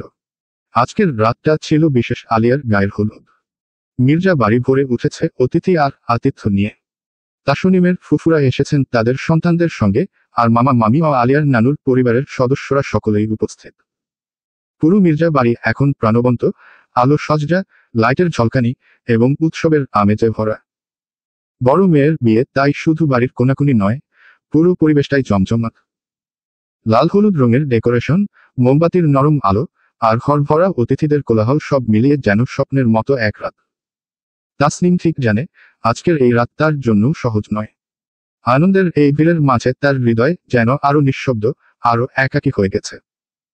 মনে হলো ভিড়ের আড়ালে সে একা, আর সেই একাকিত্বের সঙ্গে তার তুর্যের প্রতি মিশ্র অনুভূতি, চাপা ক্ষুধা, অদ্ভুত ভালোবাসা এবং গভীর ব্যথা সবই আরো স্পষ্ট হয়ে উঠেছে। আজকের এই রাত তার মনে এক অদ্ভুত দ্বন্দ্ব সৃষ্টি করছে। খুশি হওয়া উচিত, তবে তাসনিমের হৃদয় এখনো ভেঙে আছে। মনে হচ্ছে এই রঙিন আলো আর হৈহুল্লোড়ের ভিড়েও সে তুর্যের ছায়া থেকে মুক্তি পায়নি। তাসনিম তবুও নিজের রুমে বসে আছে, চোখ মুড়ি মুড়ি করে বাইরে তাকাচ্ছে। ঘড়িতে দেখল সকাল 10টা। শান্তি ভাঙার মতো নীরবতা আর নেই, কারণ রুমের দরজা খুলে তুলি প্রবেশ করল। আপু, তুলি হঠাৎ হাসি মেশানো কণ্ঠে বলল, আমার মামা মামি এসেছে। আর মালা আপু, আবিদ ভাইয়াও এসেছেন। মামা তোমার সাথে দেখা করতে চাইছিলেন। তাসনিমের মুখে অজানা অনিচ্ছার ছাপ। সে চুপচাপ, কণ্ঠ বের করতে চাইলেও কোনো শব্দ বের হলো না। তারপর তাসনিম উড়োনাটা মাথায় দিয়ে বের হলো পিছনে তুলি, মনে মনে প্রস্তুতি নিচ্ছিল তুর্যের সামনে যাবে না, মামার সাথে দেখা করেই চলে আসবে, কিন্তু করিডোর পেরিয়ে সিঁড়ির দিকে পা রাখতেই সে যা দেখল, তার জন্য সে একেবারেই প্রস্তুত ছিল না। সেখানে এমন দৃশ্য যা কল্পনাতেও ভাবেনি তার সামনে ফুটে উঠল। চোখ বড় হয়ে গেল, মন অস্থির হয়ে উঠল। তুলি অবাক হয়ে দাঁড়িয়ে রইল, মুখে প্রশ্নের ছাপ। আপু, কি হলো? তাসনিম নিজের শ্বাস নিয়েও কিছু বলতে পারল না। মনে হলো এই দৃশ্য তার হৃদয়ে ছুঁয়ে গেছে, এবং এক সময়ের সব ভয়, আনন্দ ও উত্তেজনা একসঙ্গে জাগিয়ে তুলল। তাসনিম অবাক হয়ে ডাইনিং রুমের দিকে তাকালো। বিশ্বাসই হচ্ছিল না, ওর নানি, যে নানি তুর্যের সঙ্গে ওর বিয়ের পর থেকে এই বাড়িতে কখনো পা রাখেননি। কারণ ওনার স্বপ্ন ছিল তাসনিমকে তার নিজের নাতির সঙ্গে বিয়ে দেবেন। কিন্তু হঠাৎ করেই সেই ইচ্ছে ভেঙে যায়, আর তুর্যের সঙ্গে ওর বিয়ে হয়ে গেলে তিনি যেন অভিমান ভরে দূরে সরে যান। আজ বহু বছর পর সেই অভিমান ভেঙে দরজার কাছে দাঁড়িয়ে আছেন হেনা সরকার। মুখে বয়সের রেখা, চোখে অশ্রুর আভা, কিন্তু ভেতরে এক অদ্ভুত দৃঢ়তা। তাসনিম প্রথমে এক মুহূর্ত স্তব্ধ হয়ে রইল, তারপর যেন সমস্ত বাঁধন ছিঁড়ে দৌড়ে গিয়ে নানির বুকে ঝাঁপিয়ে পড়ল। কাঁপা কণ্ঠে বলল, নানুমণি, তুমি এসেছ। আমি তো বিশ্বাসই করতে পারছি না। নানি হালকা হাসলেন, সেই চিরচেনা স্নেহমাখা হাসি। মাথায় হাত রেখে শুধু বললেন, এসেছি। আর দেখ, সাদমানও এসেছে। তাসনিমের চোখে আনন্দের ঝিলিক ফুটে উঠল। সাদমানকে দেখে তার মুখটা আলোকিত হয়ে গেল, যেন বহুদিনের প্রিয় কারোর সাথে দেখা হয়ে গেল আজ। সাদমানের সাথে তার সম্পর্কটা সবসময়ই মধুর ছিল, কিন্তু পড়াশোনা করতে বাহিরের দেশে যায় তারপর থেকে যোগাযোগ কম ছিল। তাসনিম এগিয়ে গিয়ে সাদমানের সামনে দাঁড়ালো। ঠোঁটে চওড়া হাসি ফুটিয়ে বলল, কেমন আছো ভাইয়া? সাদমানও হেসে উত্তর দিল, কণ্ঠে আন্তরিকতার উষ্ণতা, আলহামদুলিল্লাহ, ভালো আছি। তুমি? তাসনিম মাথা নেড়ে মিষ্টি হেসে বলল, আলহামদুলিল্লাহ, আমিও ভালো। তারপর একটু থেমে আবার বলল, আচ্ছা, তোমরা উপরে যাও, আমি মামার সাথে একটু কথা বলে আসি। সাদমান মাথা নেড়ে সম্মতি জানালো। তারপর নানিকে সম্মান করে পাশে নিয়ে সিঁড়ি বেয়ে উপরের দিকে উঠতে লাগলো। হেনা সরকারের পদচারণায় যেন এক অদ্ভুত গাম্ভীর্য মিশে ছিল বাড়ির প্রতিটি দেয়াল, প্রতিটি সিঁড়ি যেন তার অভিমান ও প্রত্যাবর্তনের কাহিনী শোনাচ্ছিল। পাশে দাঁড়িয়ে থাকা তুর্যের চোখ বারবার গিয়ে পড়ছিল তাসনিমের দিকে। সাদমানের সাথে ওর সহজ হাসি, নির্ভর আলাপ, সবকিছু তুর্যের ভেতরে অদ্ভুত একটা আগুন জ্বালিয়ে দিল। তার ভ্রু কুঁচকে উঠল, ঠোঁট শক্ত হয়ে এলো। মনে মনে তুর্য নিজেকেই বলল, না, আর দেরি করা যাবে না। তাসনিম শুধু আমারই থাকবে। সবারকে জানিয়ে দিতে হবে এই বিয়ের কথা। এই সম্পর্ক আর আড়ালে নয়। ওকে আমার বউ হিসেবেই সবাই চিনবে। আর শিগগিরই আমাদের ঘরে বাচ্চার কান্না শোনা যাবে, নয়তো তাসনিম খালি পাখির মতো উড়ে বেড়াবে, তা দেওয়া যাবে না। তুর্যের বুকের ভেতর হাহাকার আর জেদ মিশে গেল একসাথে। ভালোবাসা, অধিকারবোধ আর ঈর্ষার মিশেলে তার চোখ লালচে হয়ে উঠল। তাসনিম তুলির মামার সঙ্গে সংক্ষিপ্ত কিছু কথা বলে ধীরে ধীরে সিঁড়ি বেয়ে ওপরে উঠে গেল। তুর্য ঠিক সামনেই দাঁড়িয়েছিল, তবু তাসনিম চোখ ফিরিয়ে নিল, যেন তাকে দেখেনি। তুর্যের বুকের ভেতরটা ধক করে উঠল। সে মুহূর্তেই বুঝতে পারল তাসনিম এখনো অভিমান করে আছে। আগের দিনের কথাগুলোর জন্য অভিমান করে আছে, আর ছোট ছোট অভিমানগুলো যেন ওর হাসিখুশি মুখটা কঠিন করে রেখেছে। তুর্য থম মেরে দাঁড়িয়ে রইল। মনের ভেতরে এক অদ্ভুত দ্বন্দ্ব। সে শুধু চায় তাসনিমকে বুকে টেনে নিতে, ছোট্ট বউটাকে আদরে ভরিয়ে দিতে। কিন্তু ওর বয়স ও সরলতা সব মিলিয়ে তুর্য নিজেকে আটকায়। মনে মনে ভাবে, এখনো তো ছোট, আমার আদরটাও নিতে পারবে না, তাই তো দূরে দূরে থাকি। কিন্তু তুর্য চল শক্ত করে শ্বাস ফেলল। এই পিচ্চি বউটা যেভাবে জ্বালাচ্ছে আমাকে, তাতে মনে হয় আর বেশি দিন টিকতে পারবো না। কখন যে একটা অঘটন ঘটে ফেলি আমি নিজেই জানি না। চোখের সামনে যেন ভেসে উঠল তাসনিমের হাসি, অভিমানী দৃষ্টি আর সেই দূরে সরে যাওয়া ভঙ্গি। তুর্যের ভেতরের অস্থিরতা দিন দিন আরো তীব্র হয়ে উঠছিল। রাতের অন্ধকার নেমে এসেছে, তবুও চারপাশে যেন আলোর রঙিন ছটা ছড়িয়ে আছে। বাড়ির আঙিনার মাঝখানে সাজানো হয়েছে বড় এক স্টেজ। সাদে ঝলমলে কাপড়ে ঢাকা, চারপাশে যেন সোনালি আলোয় ভেসে যাচ্ছে সবকিছু। হলুদ রঙের সাজসজ্জায় ভরে গেছে পুরো আঙিনা, ঝালর, পর্দা, গ্লিটার সবই যেন একসাথে মিলেমিশে তৈরি করেছে উৎসবের আবহ। চারদিক থেকে লাইটের ঝলকানি এমনভাবে ছড়িয়ে পড়েছে যে মনে হয় রাত আসেনি, যেন দিন এখনো দাঁড়িয়ে আছে রঙিন আলোয়। হুল্লোড়ের শব্দ, হাসি ঠাট্টার ফোয়ারা আর লাইটের ঝলক মিলিয়ে চারপাশে এক অদ্ভুত মুগ্ধতা ছড়িয়ে পড়েছে। সবার চোখ স্টেজের দিকে টানছে, আর পরিবেশের প্রতিটি কোণে যেন আনন্দের ঢেউ ভেসে যাচ্ছে। তাসনিম একদম যেতে চাইছিল না। সাজানো আলো, স্টেজ, হইচই, সবকিছু থেকে সে দূরে সরে থাকতে চেয়েছিল। কিন্তু আলিয়া, এলিজা আর তুলি যেন তাকে ছেড়ে দেওয়ার পাত্র নয়। আলিয়া হাত ধরে টেনে বলল, শোন, আমার বিয়েতে তুই থাকবি না। যদি না আসিস, তাহলে আমিও যাব না, এই বলে দিলাম। তাসনিম থম মেরে গেল। আলিয়ার চোখে মুখে জেদ, আর কণ্ঠে এক ধরনের অভিমান মিশে আছে। এদিকে মালা, যে সবার সঙ্গে মিশে যায়, কিন্তু তাসনিমকে যেন মন থেকেই গ্রহণ করতে পারে না। তাসনিমের উপস্থিতি মালাকে অকারণেই অস্বস্তি দেয়। অথচ আসল কারণটা মালা নিজেও জানে না, কারণ মালার অজানায় রয়ে গেছে তাসনিমের সাথে তুর্যের বিয়ের সত্যিটা। অবশেষে অনেক টানাটানির পর তাসনিম রাজি হলো। আলিয়াকে শান্ত করে হেসে বলল, তোমরা যাও, আমি আসছি। কথাটা শুনে সবাই আনন্দে চলে গেল, শুধু তাসনিম রইল নিজের রুমে। দরজা বন্ধ করে আয়নার সামনে দাঁড়াতেই তার দৃষ্টি গিয়ে পরল বিছানায় সাজানো হলুদ পোশাকটার দিকে। সেটা ছিল তুর্যের দেওয়া ড্রেস, উৎসবের জন্য বিশেষ করে কিনে আনা। কিছুক্ষণ পোশাকটার দিকে স্থির হয়ে তাকিয়ে রইল তাসনিম। তারপর ধীরে ধীরে সেটা হাতে তুলে নিল, যেন না চাইলেও মন গলে গেল। কিন্তু হিজাবের দিকে তাকাতেই চোখ শক্ত হয়ে উঠল। ভেতরে অভিমান যেন আবার মাথা চাড়া দিয়ে উঠল। ঠোঁট কামড়ে মনের ভেতরেই বলল, কেন পরব? কেন শুনবো লোকটার কথা? ও তো আমাকে ভালোই বাসে না, তাহলে কেন আমি ওর কথায় চলব? তাসনিম শুধু ড্রেসটা পরে আয়নার সামনে দাঁড়ালো। সাজসজ্জার মধ্যে তার সৌন্দর্য আরো উজ্জ্বল হয়ে উঠল, কিন্তু চোখের গভীরে লুকিয়ে রইল অভিমান আর অব্যক্ত কষ্ট। ড্রেস পরে দরজার পেরিয়ে তাসনিম ধীরে ধীরে স্বাদের উদ্দেশ্যে পা বাড়াল। ভেবেছিল সবার সাথে গিয়ে স্বাভাবিক থাকার চেষ্টা করবে, কিন্তু হঠাৎ চোখের সামনে যে দৃশ্য ভেসে উঠল, তাতে তার শরীর কেঁপে উঠল। সিঁড়ির ধাপে দাঁড়িয়ে আছে তুর্য, মালার কোমরে হাত রেখে। তাসনিমের চোখে সেটাই যেন অন্ধকার ছুরি হয়ে বুকে বিঁধল। এক মুহূর্তে সব আলো যেন নিভে গেল। তাসনিমের ভেতরটা শূন্য হয়ে এলো। বুক ধড়ফড় করতে লাগলো, চোখ ঝাপসা হয়ে গেল। হঠাৎ করেই পা থমকে দাঁড়িয়ে গেল, তারপর ধীরে ধীরে 2 কদম পিছিয়ে এলো, যেন পালিয়ে বাঁচতে চাইছে এই দৃশ্য থেকে। ঠিক তখনই পেছনে থেকে ভেসে এলো সাদমানের কণ্ঠ, কি ব্যাপার? এসে পড়ছো কেন? চলো, যাই। তাসনিম দ্রুত চোখের জল আটকে মুখে হাসি আনার চেষ্টা করল। কাপা গলায় বলল, না, আমি পরে যাব, তুমি যাও। কিন্তু সাদমান তার চোখের গভীরের অস্থিরতা টের পেল। কোনো কথা না শুনে হালকা জোরেই তার হাত ধরে টেনে নিয়ে যেতে লাগলো। তাসনিম আর কিছু বলতে পারল না। হাতটা ছাড়াতে চাইলেও সাদমানের দৃঢ় টানায় তা সম্ভব হলো না। অনিচ্ছা সত্ত্বেও সাদমানের সঙ্গে ভিড়ে পা বাড়াল সে। তবুও বুকের ভেতর যেন ছুরির মতো বিঁধে রইল সেই দৃশ্য।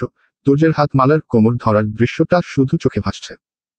সাদে আলো ঝলমল করা আসরের দিকে পা বাড়ালো তাসনিম আর সাদমান। চারদিক থেকে ক্যামেরার ফ্ল্যাশ, অতিথিদের গুঞ্জন আর মঞ্চের সাজসজ্জা মিলিয়ে যেন পুরো জায়গাটা অন্যরকম উজ্জ্বল হয়ে উঠেছে।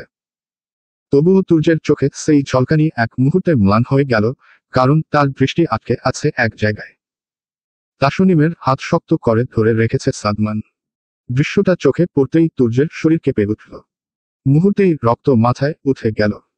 বুকের ভেতর আগুন দাউ দাউ করে জ্বলতে শুরু করলো, কিন্তু এতগুলো মানুষের সামনে কোনো কিছু বলা মানে অকারণে ঝড় তোলা। তাই ঠোঁট বন্ধ রেখেই রাগটাকে আড়াল করল সে। কেবল তার 2 হাত শক্ত করে মুঠো হয়ে গেল, আঙুলের ফাঁক দিয়ে রাগে ঝরতে লাগলো খামবিন্দু। ঠিক তখনই তাসনিম এক ঝলক তাকালো তুর্যের দিকে। সেই দৃষ্টিতে কি ছিল শুধুই অভিমান, নাকি নিছকই এড়ানো? তুর্য বুঝে উঠতে পারল না। কিন্তু মুহূর্তের মধ্যেই তাসনিম মুখ ফিরিয়ে নিল, যেন তাকে দেখা মানেই ভুল হয়ে যাবে।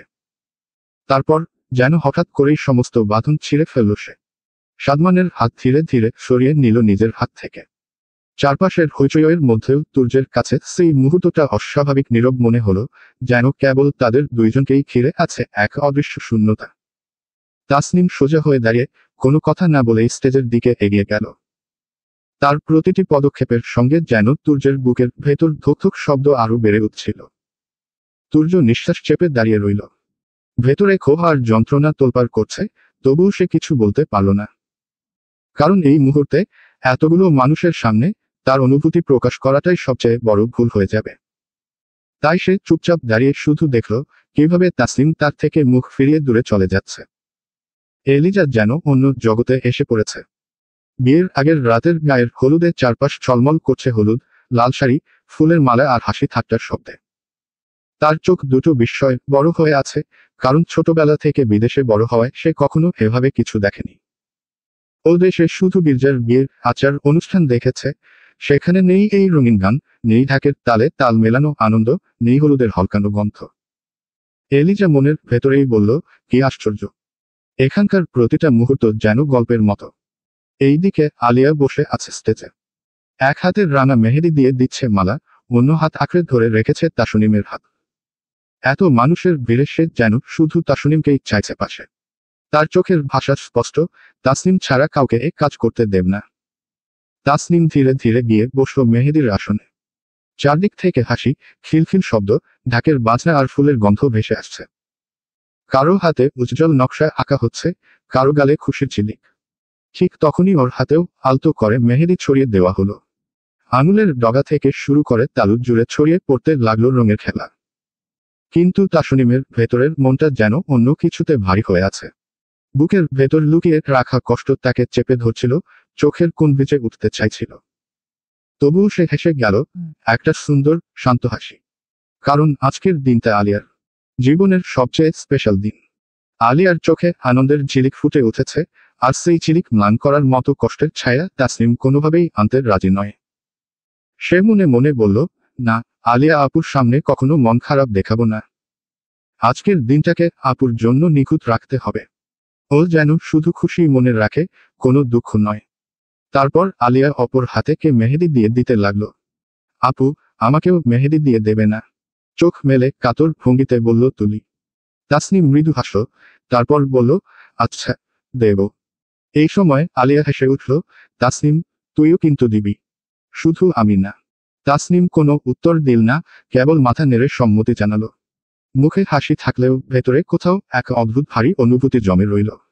কোনায় বসে থাকা মালা সব দেখছিল। ঠোঁট কামড়ে মনে মনে বলল, সব সময় তাসনিমকেই প্রাধান্য দেয়। আলিয়ার কাছেও ও যেন সবচেয়ে বিশেষ। কেন এই মেয়েটাকে এতটা গুরুত্ব দেওয়ারই বাকি আছে? তার চোখে ঈর্ষার ছায়া খেলে গেল, কিন্তু বাইরে থেকে তা কেউ বুঝল না। একটু পর মেহেদির নকশা শেষ হলো। মালে হাত সরিয়ে আলিয়াকে বলল, আচ্ছা আপু, আমি একটু আসছি। কথাটা শেষ করে উঠে দাঁড়ালো মালা। হঠাৎ তার দৃষ্টি থেমে গেল সামনের দিকে, যেখানে দাঁড়িয়ে আছে তুর্য। তবে তুর্য একা নয়, পাশে আছে অর্ক, সাজিদ আর জিসানু। তাসনিমও অবচেতনে তাকালো মালার দিকেই। আর তখনই সে খেয়াল করলো, মালার চোখ সরাচ্ছে না। তার ঠোঁটে মুচকি হাসি, আর সেই হাসি একটানা গিয়ে থামছে শুধু তুর্যের দিকে। তাসনিমের বুকের ভেতর যেন হালকা কেঁপে উঠল। এ কেমন দৃষ্টি, আর কেন শুধু তুর্যের দিকেই? তাসনিমের মনটা ভীষণ ভারী। চারপাশে সবাই হাসি ঠাট্টায় মেতে আছে, কিন্তু ওর ভেতরে এক অদ্ভুত অসন্তোষ ঘোর দোলাচ্ছে। লোকটা যখন আমাকে ভালোবাসেই না, তাহলে কেন এত দামি উপহার দিয়েছে? কেন এই সব? মনের মধ্যে এই প্রশ্ন বারবার ঘুরপাক খাচ্ছিল। কিন্তু সেই চিন্তাগুলোকে পাশ কাটিয়ে দিয়ে তাসনিম নিজেকে মেহেদি দেওয়ার কাজে ডুবিয়ে দিল। আঙুলের নকশা আঁকতে আঁকতে সে চেষ্টা করছিল সব মনোযোগ কাজের মধ্যে রাখতে, যেন অন্য কোনো কিছু তার মনকে বিঘ্নিত করতে না পারে। ঠিক তখনই আলিয়ার কণ্ঠে মধুর উচ্ছ্বাস, তুর্য। হাতের ইশারায় দেখল। তুর্য ধীরে ধীরে এগিয়ে এল, সঙ্গে বাকি চার আসো। আলিয়ার চোখে আগুন, কণ্ঠে উচ্ছ্বাস, তোমরা এত বড় সিঙ্গার, অথচ আমার বিয়েতে একটা গানও শোনাবা না? তা হয় না। তাসনিম চোখ ভিজিয়ে, হালকা ভাঁজ করা চুল পেছনে সরিয়ে মেহেদির কাজের দিকে মন দেয়। ওর মনে কোনো রকম দৃষ্টি নেই। তুর্য একবার তাকালো তার দিকে, আর সেই দৃষ্টিতেই রাগ আর খারাপ লাগা একাকার হয়ে গিয়েছিল। বুকের ভেতরে অদ্ভুত উত্তেজনা আর যন্ত্রণার মিশ্রণ তীব্র হয়ে উঠল। অর্ক পাশে দাঁড়িয়ে হেসে বলল, অবশ্যই। তারপর কণ্ঠে ঠোঁট কামড়ে হালকা ধাক্কা দিয়ে তুর্যের দিকে চাইল, কি রে, গাইবি না? তুর্য নিঃশ্বাস নিয়ে মাথা নেড়ে সম্মতি জানালো, খুব। কিন্তু মালার চোখ তখনও তুর্যের দিকে। মঞ্চে আলো নরমভাবে ঝলমল করছিল, চারপাশে উত্তেজনার ঢেউ। তুর্য মাইক্রোফোন ধরল এবং ধীরে ধীরে গাইতে শুরু করল। তাকে খুঁজে বৃষ্টি চোখে। রূপ কথা সে অচেনা। ধরা দিয়েও দেয় না ধরা। জানেও যে অজানা। অজানা কেন অজানা? তার চোখের দৃষ্টি স্থির তাসনিমের দিকে। প্রতিটি নোট, প্রতিটি লাইন যেন তার হৃদয় থেকে সরাসরি তাসনিমের কাছে পৌঁছতে চায়। কিন্তু তাসনিম একবারও তাকায় না। সে নিঃশব্দে মেহেদির কাজের দিকে মনোযোগ দিচ্ছে, আঙুলের খুঁটিনাটি নকশা আঁকার মধ্যে নিজেকে ডুবিয়ে রেখেছে। তবুও তাসনিম গানটি অনুভব করছে। প্রতিটি স্বর, প্রতিটি ছন্দ তার হৃদয় হালকা কম্পন ফেলছে। বাইরে থেকে কেউ বুঝতে পারছে না, কিন্তু তার মন স্পন্দিত হচ্ছে। অন্যদিকে মালা এবং তুর্যের গান চোখ বন্ধ করে গান শুনছে। গান শেষ হলো। মঞ্চের আলো আরো উজ্জ্বল হয়ে উঠল, আর সবাই একসঙ্গে হাত তালিয়ে দিল। উচ্ছ্বাসের আওয়াজ চারপাশে ভেসে উঠল, হাসি, করতালির শব্দ, আনন্দের ঝিলিক সব মিলিয়ে হয়ে গেল এক জীবন্ত উৎসব। এরপর অর্ক এবং সাজিদ মঞ্চে এসে সবাইকে নিয়ে আরো গান গাইল। তাদের কণ্ঠের রঙিন ছন্দ, তাল মিলানো নৃত্য, সব মিলিয়ে হয়ে গেল এক আনন্দের স্রোত। সবাই হাসছিল, খুশিতে মেতে উঠছিল, আর তাসনিমের মনোযোগ এখনো মেহেদির নকশার দিকে। তবুও তার মন ভেতর থেকে গানটিকে অনুভব করছে। রাতের ঘড়ি যখন একটা বাজালো, পুরো বাড়ি নিস্তব্ধ। কেবল প্রাচীরের ঘণ্টার টিকটিক, দূরের বাতাসের হালকা শোষণ আর দোলনার ধীর দোলনায় ভেসে আসছিল। তাসনিম সাদের দোলনায় একা বসে আছে। তার চোখ কিছুটা ক্লান্ত, কিছুটা বিমর্ষ, আর মনটা এক অজানা বিষাদে ঢাকা। বাতাসের ঠান্ডা স্পর্শ তার কাঁধে নামছে, কিন্তু তার মন যেন দূরে কোথাও হারিয়ে গেছে। হঠাৎ দোলনার পাশে কেউ নরমভাবে বসল। তাসনিম ভয়ে পেয়ে তাকালো। দেখল তুর্য। মুহূর্তেই তাসনিম উঠে যেতে নিলে তুর্য চুপচাপ হাত দিয়ে হালকা টান দিল। তাসনিম কিছুতেই সরাতে পারল না। এক পর্যায়ে সে তুর্যের পাশে বসে পড়ল। বাতাসের নীরবতা, স্বাদটা নিস্তব্ধতা, সব মিলিয়ে মুহূর্তটা যেন স্থির হয়ে গেছে। কি হয়েছে তাসনিম? তুর্যের কণ্ঠে এক অদ্ভুত তীব্রতা। তুই আমার থেকে দূরে দূরে থাকছিস, আর তোর মামাতো ভাইকে তো ঠিকই সময় দিচ্ছিস। তাসনিম চুপ করে আছে, চোখ নেমে গেছে। কেন রে? তুর্য আরো কাছে ঝুঁকল। তুই জানিস না, তুই বিবাহিত, আর অন্য ছেলের সঙ্গে ডলাডলি করতে তোর ভালো লাগে। আমাকে ভালো লাগে না তাসনিম। না, একদম ভালো লাগে না। তাসনিমের রাগে চোখ দুটো লাল হয়ে উঠল। ভ্রু কুঁচকে উঠে রাগী কণ্ঠে বলে উঠল, প্রথমত, আপনি আমাকে কখনো আপনার স্ত্রী হিসেবে মানেননি। আমাদের বিয়ের পরপরই বিদেশ চলে গেলেন, আমাকে একা ফেলে। দ্বিতীয়ত, আমি আপনাকে একবার জিজ্ঞাসা করেছিলাম, আপনি আমাকে ভালোবাসেন কিনা। তখন আপনি কি উত্তর দিয়েছিলেন মনে আছে? বলেছিলেন, ফালতু কথা নিয়ে যেন আপনার কাছে না যায়। তাই আজ আমি কোনো উত্তর চাই না, কোনো ভালোবাসাও চাই না। আমি আর কখনো আপনার কাছে যাব না। তাসনিমের বুকের ভেতর জমে থাকা কথাগুলো আগুনের মতো বেরিয়ে আসছিল। সে হঠাৎ একটু থেমে নিঃশ্বাস ফেলল, তারপর চোখের কোণা ভিজে উঠতেই কঠিন গলায় আবার বলল, এবং শেষ কথা, 8টার দিকে আমি নিজ চোখে দেখেছি, সিঁড়ির ধাপে দাঁড়িয়ে আপনি মালা আপুকে কোমর জড়িয়ে ধরেছিলেন। এখন বলুন তো, আসল দোষ কার? আমাকে কেন দোষারোপ করছেন? ছেড়ে দিন আমার হাত। আর স্পর্শ করবেন না। যান, আপনার মালার কাছেই যান। এই বলে তাসনিম তুর্যের হাত ছটকা মেরে ছাড়িয়ে নিল। চোখে জমে থাকা অশ্রুসে জোর করে আটকে রাখল, যেন দুর্বল দেখাতে না হয়। বুকের ভেতর কষ্টের ঢেউ ওঠে, তবুও মুখে সে দৃঢ়তা রেখে বসে রইল। তুর্য থমকে গেল, কথা হারিয়ে তার চোখ শুধু তাসনিমের ভেজা অথচ তীক্ষ্ণ দৃষ্টির দিকে আটকে রইল। তাসনিম চুপচাপ পা বাড়ালো, যেন চলে যেতে পারে। কিন্তু তুর্য হঠাৎ উঠে দাঁড়ালো। এক চলকে তার হাতে তাসনিম, আর মুহূর্তের মধ্যে সে তাসনিমকে কোলে তুলে নিল। তাসনিম ছটফট করতে লাগলো, ছাড়া পাওয়ার জন্য হাত পা মিলিয়ে ছটফট করছে, কিন্তু তুর্য যেন এক চুম্বক ছাড়ছে না। তার কণ্ঠে শান্তি থাকলেও চোখে ঝড়। ছাড়ুন আমাকে, কেন ধরছেন? তাসনিমের কণ্ঠে ভয়ের সঙ্গে রাগও মিশে আছে। তুর্য ধীরে ধীরে এগিয়ে নিয়ে নিজের রুমে ঢুকল। দরজা বন্ধ করে দেয়ালের দিকে ঠেসে ধরে তাসনিমকে। ধীরে ধীরে তার শক্ত হাত তাসনিমকে স্থির রাখল। শান্ত হ যান। তুর্যের কণ্ঠ শান্ত, কিন্তু ধীর ধাপের সঙ্গে আভাসে দৃঢ়তা। আগে আমার কথা শুন, তারপর না হয় তুই যা অভিযোগ মেনে নিব। তাসনিম চোখ বিস্ময় বড় করে তাকালো। তুর্যের মুখে সেই শান্ত কণ্ঠে যান, শুধু এই শব্দই যেন হঠাৎ তার হৃদয়ে ছুঁয়ে গেল। চোখের সামনে সবকিছু থেমে গেছে। মুহূর্তের মধ্যে অবাক, আতঙ্কিত, আর হঠাৎ এক অজানা আকর্ষণে ভরা অনুভূতি সব মিলেমিশে তাসনিমকে স্তব্ধ করে দিল। দেয়ালের ঠেসে থাকা, তাসনিমের স্পন্দিত হৃদয়, আর তুর্যের দৃঢ় ধৈর্য, সব মিলিয়ে সেই রুমটা যেন এক অদ্ভুত নীরবতা এবং উত্তেজনার সমাহার হয়ে গেল। তাসনিমকে শান্ত হতে দেখে তুর্য ওর চোখে চোখ রাখল, গলায় এক অদ্ভুত শান্ত কণ্ঠে বলল, জান, আমি তোকে পছন্দ করি না বা ভালোবাসি না, তাই তোকে ছেড়ে যাইনি। আমি চলে গিয়েছি কারণ তোকে দেখলে নিজেকে ঠিক রাখতে পারি না। তাসনিম কিছুতেই কিছু বলল না। তার চোখ বড়, গালে লাজের রং ছড়িয়ে যাচ্ছে। তুই অনেক ছোট ছিলি তখন। তুর্য সেভাবেই তাকিয়ে বলল, হেভেন, তখনও তুই ছোট, এতটা বড় হসনি হয়নি, আমাকে সামলাতে পারবে না। তোকে দেখলেই মাথায় শুধু আজেবাজে চিন্তা ঘুরে, কন্ট্রোল হারিয়ে যায়। তাই দূরে ছিলাম। তাসনিম হঠাৎ অবাক হয়ে গেল। হৃদয় যেন থেমে গেছে। সেই বিস্ময়, লজ্জা আর অজানা উত্তেজনা একসাথে তার ভেতরে ভেসে উঠল। গলা শুকিয়ে যাচ্ছে, কণ্ঠে কোনো শব্দ নেই, শুধু চোখের মায়া এবং লজ্জা মিশ্রিত এক অদ্ভুত স্পন্দন। তুর্যের চোখে ধীরে ধীরে কোমলতা, আর ভেতরে থাকা আবেগের ঝর্ণা, সব মিলিয়ে এই মুহূর্তটাকে এক চিরস্থায়ী স্মৃতি হিসেবে গেঁথে দিচ্ছে। তাসনিম ধীরে ধীরে মাথা নেমে নিল, লাজুকভাবে নিজের হাত জড়িয়ে ধরল। মনে মনে সে বুঝতে পারল, এই কথাগুলো শুধু কথাই নয়, এগুলো তার হৃদয়ে এক অদ্ভুত ছাপ ফেলেছে, যা আর কখনো মুছে যাবে না। তুর্য গভীর নিঃশ্বাস ফেলে চোখে কোমলতা নিয়ে ধীরে ধীরে আবার বলল, জান, তাই তোকে আমি ওই দিন বকেছিলাম। আমি চাইনি তুই আমার সামনে ভালোবাসার কথা বলিস। যদি আমি বেশি আবেগী হয়ে উল্টোপাল্টা করে ফেলি, তাহলে তুই আমাকে সামলাতে পারবো না, বুঝছিস? তাই আমি দূরে ছিলাম। তাসনিমের বুক হালকা কম্পিত, চোখে লজ্জা আর বিস্ময়ে মিশ্রিত। আর মালার ব্যাপারটা দেখিস, এটা তুই ভুল বুঝছিস। মালা সিঁড়ি থেকে পড়ে যেতে নিছিল। আমি শুধু মালাকে ধরেছিলাম, তাছাড়া কোনো কিছু হয়নি। বিশ্বাস কর জান, আমার সঙ্গে এভাবে অভিমান করিস না, অনন্ত কথা বলিস না। আমি চাই তুই নিজে থেকে যেদিন ধরা দিবি, ঠিক সেই দিন আমি তোকে আদর করব। তাসনিমের হৃদয় ভেতরে উত্তেজনায় কেঁপে উঠল। গালে লাল রং আরো তীব্র হয়ে এলো। সে কিছু বলতে পারছে না, শুধু চোখ বড় করে তাকিয়ে আছে। তুর্য ধীরে ধীরে মাদকতা মিশানো কণ্ঠে বলল, প্লিজ জান, তুই লজ্জা পাস না। আমি এভাবে নিজেকে বেশিক্ষণ ধরে রাখতে পারবো না।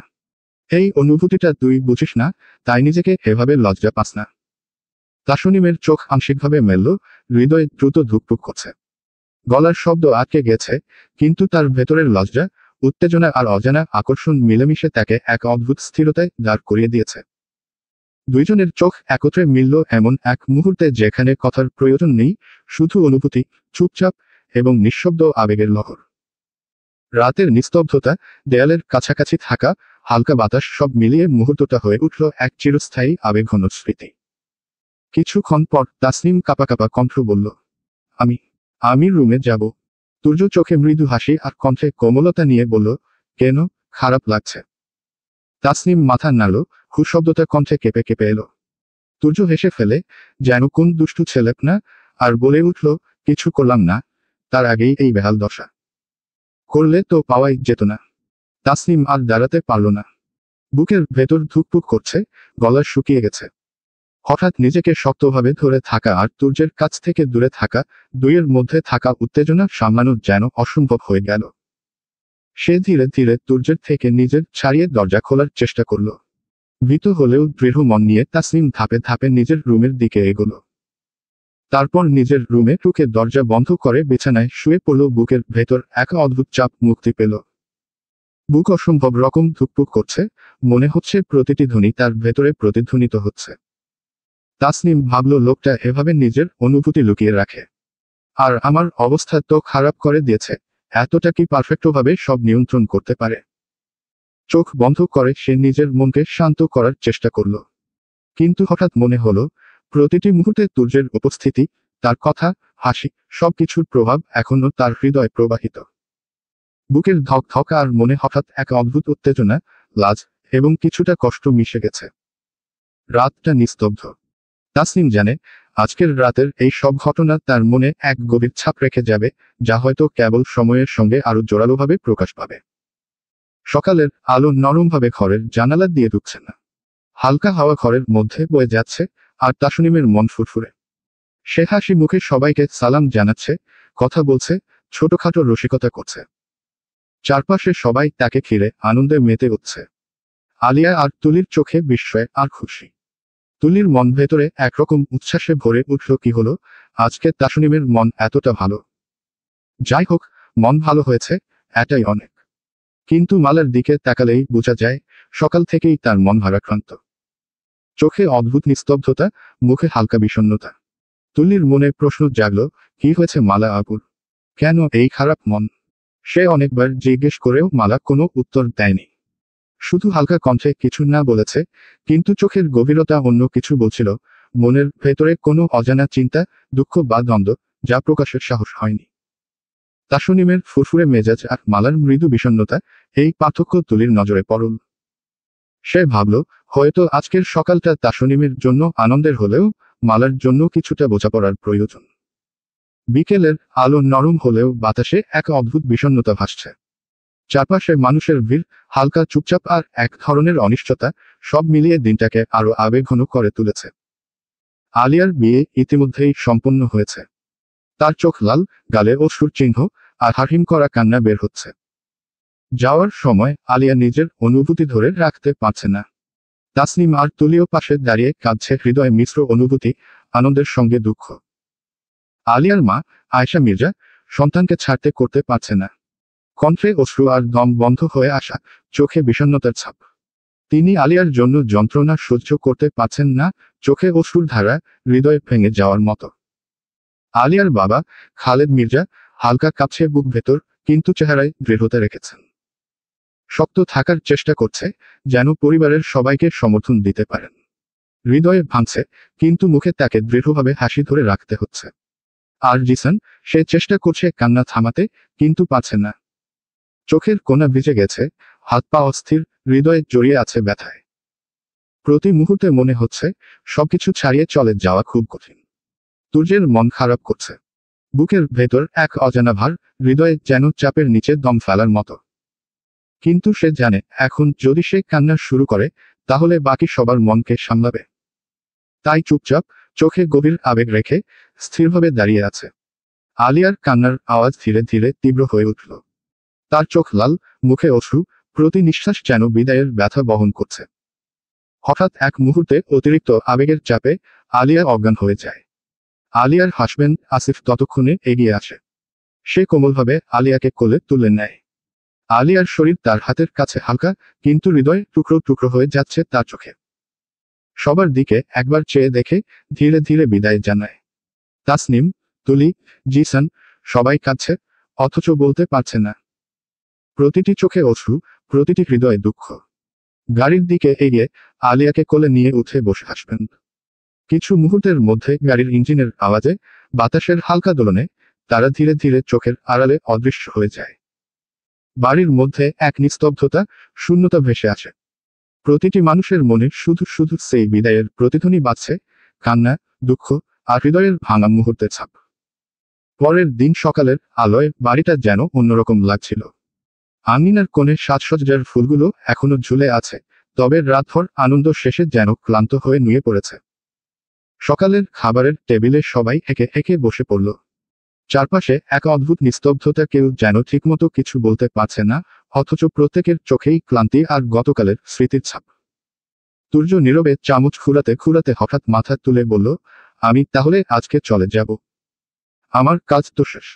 আপুর বিয়ের জন্য এসেছিলাম, আপুর বিয়ে শেষ হয়েছে। আমি আর থেকে কি করব এখানে? কথাটা উচ্চারিত হতেই যেন পুরো ডাইনিং টেবিল খানা জমে গেল। সবাই অবাক হয়ে তুর্যের দিকে তাকিয়ে রইল, যেন কারো কিছু বলার ভাষা হারিয়ে গেছে। তাসনিমের বুক হঠাৎ করে অদ্ভুত ভারী হয়ে উঠল। মনে হলো ভেতরটা ফাঁকা হয়ে যাচ্ছে, একটা অদৃশ্য শূন্যতা তার চারপাশে ঘিরে ধরছে। মাথায় ভেসে উঠল তুর্যের সেই দিনের কথাগুলো, আমি তোমাকে ভালোবাসি। তাহলে কি সবই মিথ্যে ছিল? তাহলে কি লোকটা সত্যিই চলে যাবে এভাবে, ওকে একা ফেলে রেখে? তাসনিম চুপচাপ মাথা নিচু করে রাখল। চোখের পাতা ভিজে আসছিল, কিন্তু সে চাইল না কেউ তা টের পাক। ভেতরে একরাশ প্রশ্ন, কষ্ট আর অদ্ভুত এক ভয় ঘুরপাক খেতে লাগলো। যদি সত্যিই চলে যায়, যদি আর কোনোদিনও ফিরে না আসে। এমন সময় চুপ করে থাকা আয়েশা মির্জা আচমকাই কথা বলে উঠল, কি বলিস এসব তুর্য? চলে যাবি মানে? তুই কোথাও যাবি না। আমি তোকে যেতে দিব না। ওই বিদেশে একা একা পড়ে থাকবি কেন? আমরা সবাই আছি এখানে, এই সংসারেই। তোর জায়গা এখানে, তোর মানুষের ভেতরেই। আয়েশার গলায় অভিমান আর স্নেহ মিশে থাকলেও তাতে ছিল এক ধরনের কঠোরতা, যেন কোনো আদেশ যা ভাঙার সাহস তুর্যের নেই। কিন্তু তুর্য নীরব রইল। চোখে এক অদ্ভুত দৃষ্টি, যেন ভেতরে ভেতরে অনেক কিছু বলতে চাইছে, কিন্তু মুখে আনে না। ঠিক তখনই খালেদ মির্জা চামচ নামিয়ে ধীর গলায় বললেন, আর খেতে পারছি না। তুর্য, আমার রুমে আয়। তোর সাথে কিছু কথা আছে। তুর্য চোখ তুলে তাকালো, এক সেকেন্ডের জন্য হাসল, তারপর শান্ত স্বরে উত্তর দিল, আচ্ছা, আসছি। সেই মুহূর্তে তাসনিমের বুকটা মোচড় দিয়ে উঠল। খাবারের স্বাদ, রং সবকিছুই যেন ফিকে হয়ে গেল তার কাছে। সে আর খেতে পারল না। নিঃশব্দে চেয়ার ঠেলে উঠে গেল, যেন দমবন্ধ পরিবেশ থেকে পালানোর চেষ্টা করছে। তুর্য তাসনিমের ভঙ্গিটা লক্ষ্য করল। তুর্যের বুক খানা মোচড়ে উঠল, ওর পাখিকে তো কষ্ট দিতে চাইনিও। শুধু দূরে থাকতে চাই, কাছে থাকলে বিপদ তাই। তুর্য আর খেতে বসল না। চেয়ার ছেড়ে উঠে দাঁড়ালো। চারপাশে ভারী নীরবতা নেমে এলো। কারো আর খেতে ইচ্ছে হলো না। একজন একজন করে সবাই খাবার ছেড়ে উঠে গেল। টেবিলে রইল শুধু অর্ধেক খাওয়া খাবার, আর চারপাশে অদৃশ্য এক চাপা অশান্তির ছায়া। তুর্য ধীরে ধীরে খালেদ মির্জার রুমে ঢুকল। জানালার পাশে খালেদ মির্জা দাঁড়িয়েছিলেন, গম্ভীর মুখে। সিগারেট হাতে নিয়ে একবার ধরাচ্ছেন, আবার নিভিয়ে দিচ্ছেন। এত বছর ধরে তুর্য জানে, এ ভঙ্গি শুধু তখনই আসে যখন ওনার গভীর দুশ্চিন্তায় থাকেন। তাছাড়া কখনোই সিগারেট খায় না উনি। তুর্য ভেতরে ঢুকতেই খালেদ মির্জা কোনো দিকে না তাকিয়ে বললেন, দরজা বন্ধ কর। তুর্য দরজা বন্ধ করে নীরবে দাঁড়িয়ে রইল। কিছুক্ষণ চুপ থাকার পর খালেদ ধীরে ধীরে ঘুরে তাকালেন। চোখে অদ্ভুত দৃঢ়তা। তুর্য, তুই আবার চলে যাওয়ার কথা বলছিস কেন? তোকে একবার হারিয়েছি অনেক বছর, এবার তোকে আর হারাতে চাই না। তুর্য এক মুহূর্ত চোখ নামিয়ে নিল। ঠোঁটের কোণে মৃদু হাসি ফুটে উঠল, কিন্তু তাতে ব্যথা লুকানো। বাবা, আমি কোথাও হারিয়ে যাইনি। শুধু দূরে ছিলাম। এই ঘর, এই মানুষগুলো আমার সবসময় মাথায় ছিল। কিন্তু আমি থেকে গেলে হয়তো আরো বিপদ হতো। খালেদ মির্জা ভ্রু কুঁচকে তাকালেন। বিপদ? কোন বিপদের কথা বলছিস? তুর্য দীর্ঘশ্বাস ফেলল। আমার ভেতরে অনেক অশান্তি আছে, বাবা। অনেক না বলা কথা, অনেক আটকে থাকা অনুভূতি। আমি ভয় পাই, যদি এগুলো একদিন বিস্ফোরণ হয়, তখন এই সংসারের ক্ষতি করবে। আমি চাই না কোনো ভাঙন আসুক। খালেদ এগিয়ে এসে তুর্যের কাঁধে হাত রাখলেন। তুই নিজেকে কম বুঝছিস। তোকে ছাড়া এই সংসার অসম্পূর্ণ। তোর হাসি, তোর প্রাণশক্তি, সবকিছু আমাদের বাঁচিয়ে রাখে। তুই থাকলে সবাই ভরসা পায়। আর তাসনিম। খালেদ থেমে গেলেন। তার ঠোঁটের কোণে হালকা হাসি। আমি তো অন্ধ নই, তুর্য। চোখে যা স্পষ্ট, সেটা ঢাকতে পারিস না। তুই তাসনিমকে ভালোবাসিস, তাই না? তুর্যের বুকটা মোচড় দিয়ে উঠল। হঠাৎ সে জানালার দিকে তাকালো, যেন দৃষ্টি লুকিয়ে রাখতে চাইছে। কণ্ঠস্বরে শীতলতা, কিন্তু ভেতরে আগুন। ভালোবাসি, বাবা। তবে ওর বয়স এখনো কম। ও আমাকে সামলাতে পারবে না।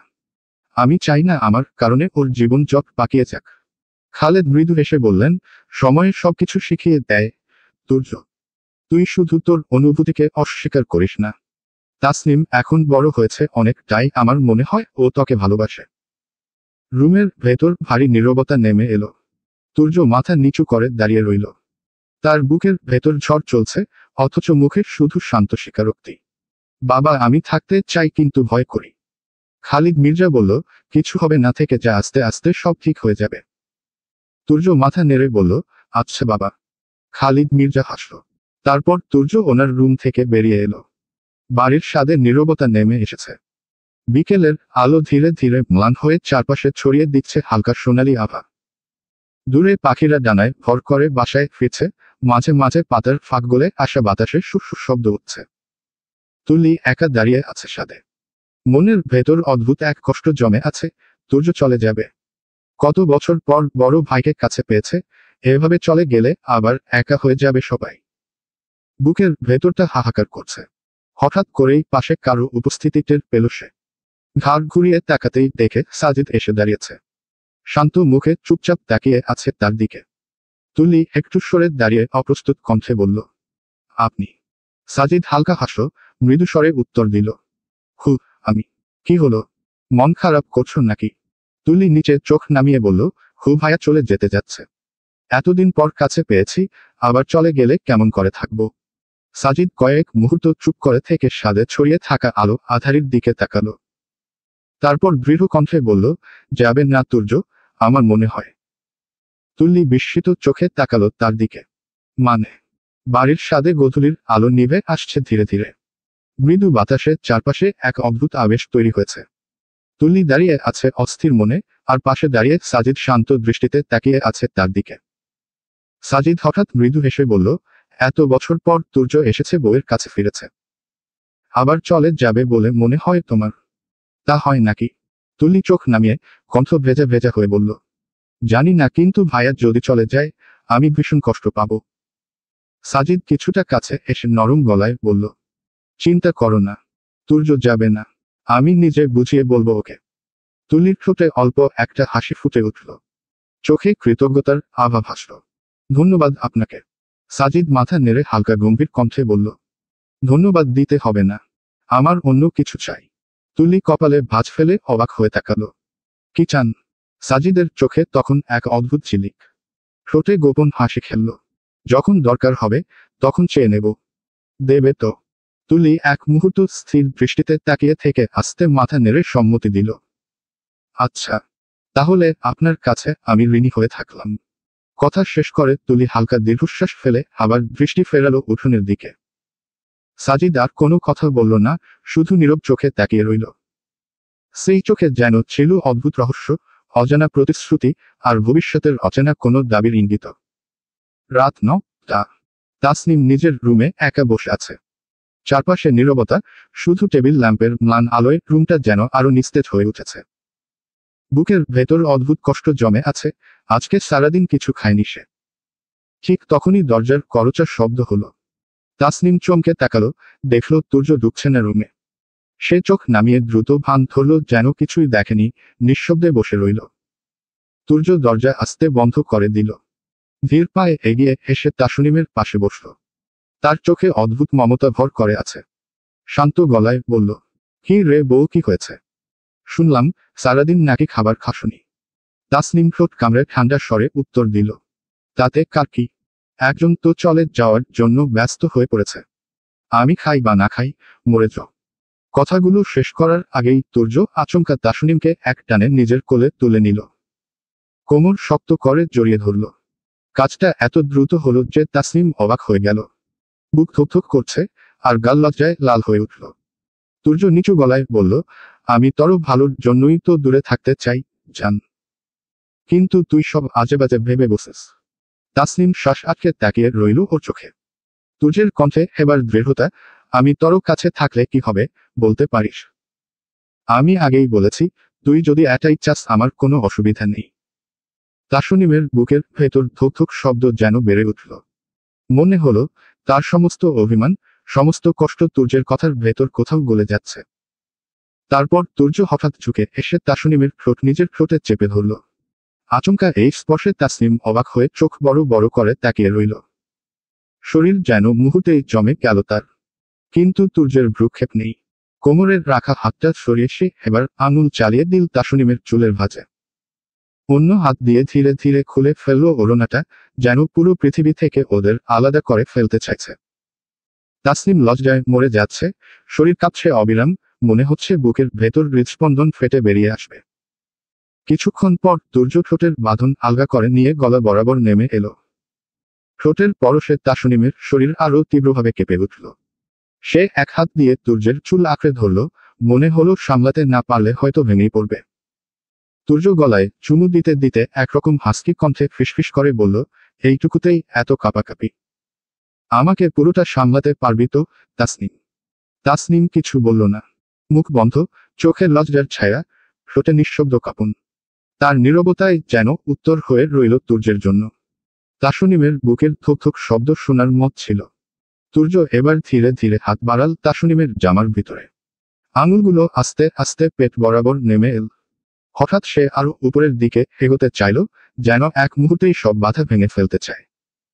কিন্তু ঠিক তখনই দরজায় হঠাৎ টুকার শব্দ হলো। দুজনই চমকে উঠল। তাসনিমের চোখ বড় হয়ে গেল, শরীর মুহূর্তের মধ্যে আঁকড়ে ধরল নিজেকে, আর তুর্যও থেমে গেল। দুজনেরই মনে হলো যেন সময় হঠাৎ থেমে গেছে। রুমটা এখন এক অদ্ভুত নীরবতায় থেকে গেল। বাতাস থেমে গেছে, কিন্তু মনে হলো দুজনের হৃদস্পন্দন যেন চারপাশে প্রতিধ্বনি করছে। তাসনিম হালকা দম নিয়ে নিজেকে সোজা করল, জামা ঠিক করে নিল। তুর্যও চুপচাপ, চোখে অদ্ভুত জটিল ভাব, যেন কিছু বলার চেষ্টা করছে কিন্তু বেঁধে রাখতে পারছে। দরজার টুকার শব্দ দুজনকে বাস্তবের দিকে ফিরিয়ে নিয়ে এলো। মুহূর্তটা ভেঙে গেল, কিন্তু তাসনিমের মন এখনো উত্তেজনা আর লজ্জার মধ্যে দুলছে, এক অদ্ভুত মিলন ও প্রাণ অনুভূতিতে। তুর্য দরজা খুলতেই আচমকা অবাক হয়ে দাঁড়িয়ে গেল। সামনে একসাথে দাঁড়িয়ে আছে অর্ক, সাজিদ, এলিজা, জিসান আর তুলি। 5 জোড়া চোখ একসাথে তার দিকে তাকিয়ে আছে, যেন কাউকে প্রশ্নবিদ্ধ করতে প্রস্তুত। তুর্যের ভ্রু কুঁচকে গেল, কণ্ঠে বিরক্তির ছোঁয়া, কি ব্যাপার? এভাবে একসাথে হানা দিলে হলো কি?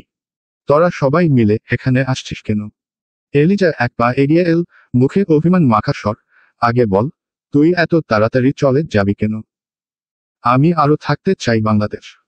আরো কিছুদিন ওদের সবার সাথে সময় কাটাতে চাই। তুর্য ভেতরে টুকে সোফায় ধপ করে বসে পড়ল।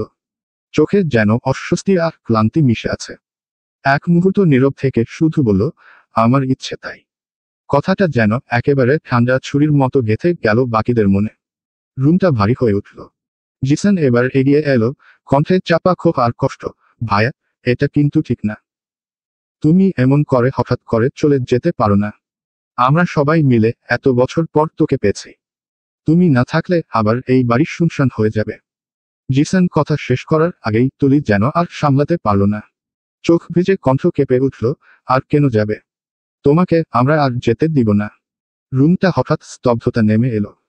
সবার দৃষ্টি একসাথে তুর্যের দিকে ছুটে গেল। তুর্য হালকা কৌতুকের ভঙ্গিতে ঠোঁট বাঁকিয়ে তাসনিমের দিকে তাকালো। গভীর অথচ ভাঙা হাসি দিয়ে বলল, বউ পাত্তা দেয় না, তাই তো চলে যাব। মুহূর্তেই তাসনিম মাথা তুলে তাকালো, চোখে ভিজে অভিমান, কণ্ঠে কাপা অভিযোগ, মিথ্যে বলছে ভাইয়া। আমি থাকতে বলেছি কিন্তু উনি একটুও শুনছেন না। নিজে থেকেই সব ঠিক করে নিয়েছে। তাসনিমের কণ্ঠে সেই চাপা ব্যথা স্পষ্ট হয়ে উঠতেই সাজিদ বিরক্ত স্বরে বলে উঠল, আদি খেতে দেখে বাঁচি না। শালা, সব দোষ তাসনিমের ঘাড়ে চাপিয়ে দিবি না। আসল সত্যি হলো, তোর মন চাইছে চলে যেতে, তাই অকারণ বাহানা বানাচ্ছিস। রুমু জুড়ে তখনও ভারী নীরবতা। সবার চোখে আক্ষেপ, অভিমান আর অদৃশ্য কষ্ট ভেসে উঠছে। ঠিক তখনই তুলি আর ধরে রাখতে পারল না নিজেকে।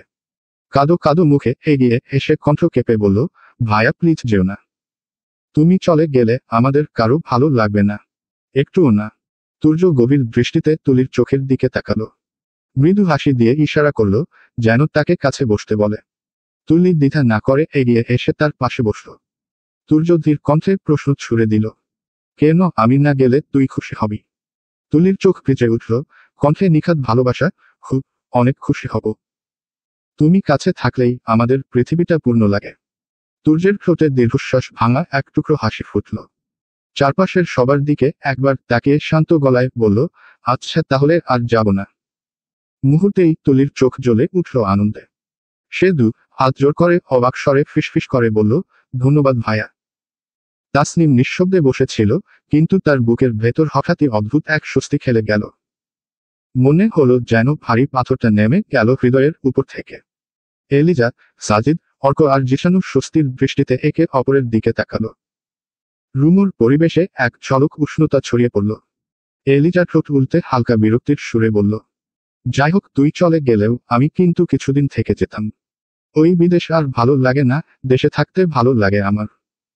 তুর্য ভ্রু কুঁচকে ঠান্ডা গলায় উত্তর দিল, হয়েছে, এবার বের হ তোরা। সবার চোখ একসাথে ঘুরল তার দিকে। অবিশ্বাসের সুরে জিসান বলল, কেন? তুর্যের চোখে হঠাৎই ঝড় খেলে গেল। কণ্ঠে এমন এক গম্ভীরতা ভেসে এলো, যেটা শুনে বুক কেঁপে উঠল সবার। যদি আমার হাতের মার না খেতে চাস, তাহলে এখনই বের হয়ে যা। রুম মুহূর্তেই নীরবতা নেমে এলো। কারো মুখ থেকে আর শব্দ বের হলো না।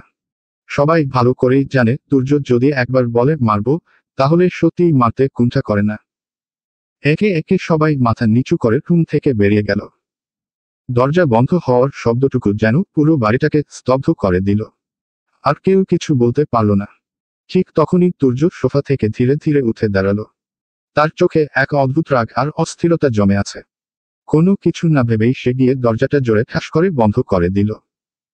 শব্দটা এমনভাবে প্রতিধ্বনিত হলো, যেন পুরো রুমটা কেঁপে উঠল। বাইরে দাঁড়িয়ে থাকা এলিজা, তুলি, সাজিদ, জিসান আর অর্ক অবাক দৃষ্টিতে একে অপরের দিকে তাকালো। কেউই সাহস পেল না আবার ভেতরে ঢোকার। কারণ তারা সবাই জানে, তুর্যের এই নীরবতা আসলে সবচেয়ে ভয়ঙ্কর সংকেত। দরজা লাগিয়ে তুর্য ধীরে ধীরে তাসনিমের সামনে এসে বসল। চোখে গভীর দৃষ্টি, ঠোঁটে অদ্ভুত এক বাঁকা হাসি। তারপর শান্ত অথচ কঠিন গলায় বলল, আমাকে থাকতে বললি, এখন আবার চুপচাপ বসে আছিস কেন? হ্যাঁ। তাসনিম অবাক চোখে প্রশ্নবোধক ভঙ্গিতে তাকিয়ে রইল তার দিকে। চোখে মুখে হাজারো অজানা প্রশ্ন, কিন্তু ঠোঁট একেবারে নীরব। তুর্য হালকা হেসে একটু ঝুঁকে এলো, কণ্ঠ আরো নিচু করল, আমাকে ভালোবাসতে হবে এখন, তুই বাসবি। তাসনিম এক মুহূর্ত থমকে গেল, তারপর কাপা কণ্ঠে বলল, আমি তো আপনাকে ভালোবাসি, তুর্য ভাই। তুর্যের ঠোঁটের কোণে আরো গভীর হাসি ফুটল। মাথা নাড়িয়ে ধীরে ধীরে বলল, এভাবে না অন্যভাবে। তাসনিম হঠাৎই তার ইঙ্গিত বুঝে ফেলে। বুক ধুকধুক করতে শুরু করে, শরীর জুড়ে অদ্ভুত কাঁপুনি ছড়িয়ে পড়ে। লজ্জায় চোখ নামিয়ে আনে, দু হাত আঁকড়ে ধরে বসে থাকে। তুর্য এবার তার কণ্ঠে দৃঢ়তা মেশায়, লজ্জা পেলে চলবে না বউ। হয় ভালোবাসা দে, নয়তো আমি এখনই বের হয়ে গেলাম। তাসনিম মুহূর্তেই মাথা তুলে তাকালো, চোখে মুখে অভিমান আর অস্থিরতা একসাথে ছড়িয়ে পড়ল। তারপর ঠোঁট কামড়ে কাঁপা কণ্ঠে বলে উঠল, এত যাই যাই করেন কেন? তাসনিম চোখ নিচু করে বসে আছে। হঠাৎ কাঁপা কণ্ঠে প্রশ্ন করল, আমাকে কি ভালো লাগে না আপনার? তুর্য তৎক্ষণাৎ মাথা নেড়ে হালকা গম্ভীর অথচ স্নিগ্ধ কণ্ঠে বলল, ভালো লাগে বলেই তো বলছি বউ। আমি বুড়ো হয়ে গেলাম, এখনো তোমার কাছ থেকে একটুও ভালোবাসা পেলাম না। এটা কি হয় বলো? তাসনিম লজ্জায় মুখ গুটিয়ে নিল। আস্তে আস্তে বলল, ভালোবাসি কিন্তু কিভাবে দিব আমি বুঝি না। তুর্য এক ছটকা হেসে তার চিবুক আলতো করে তুলে ধরল।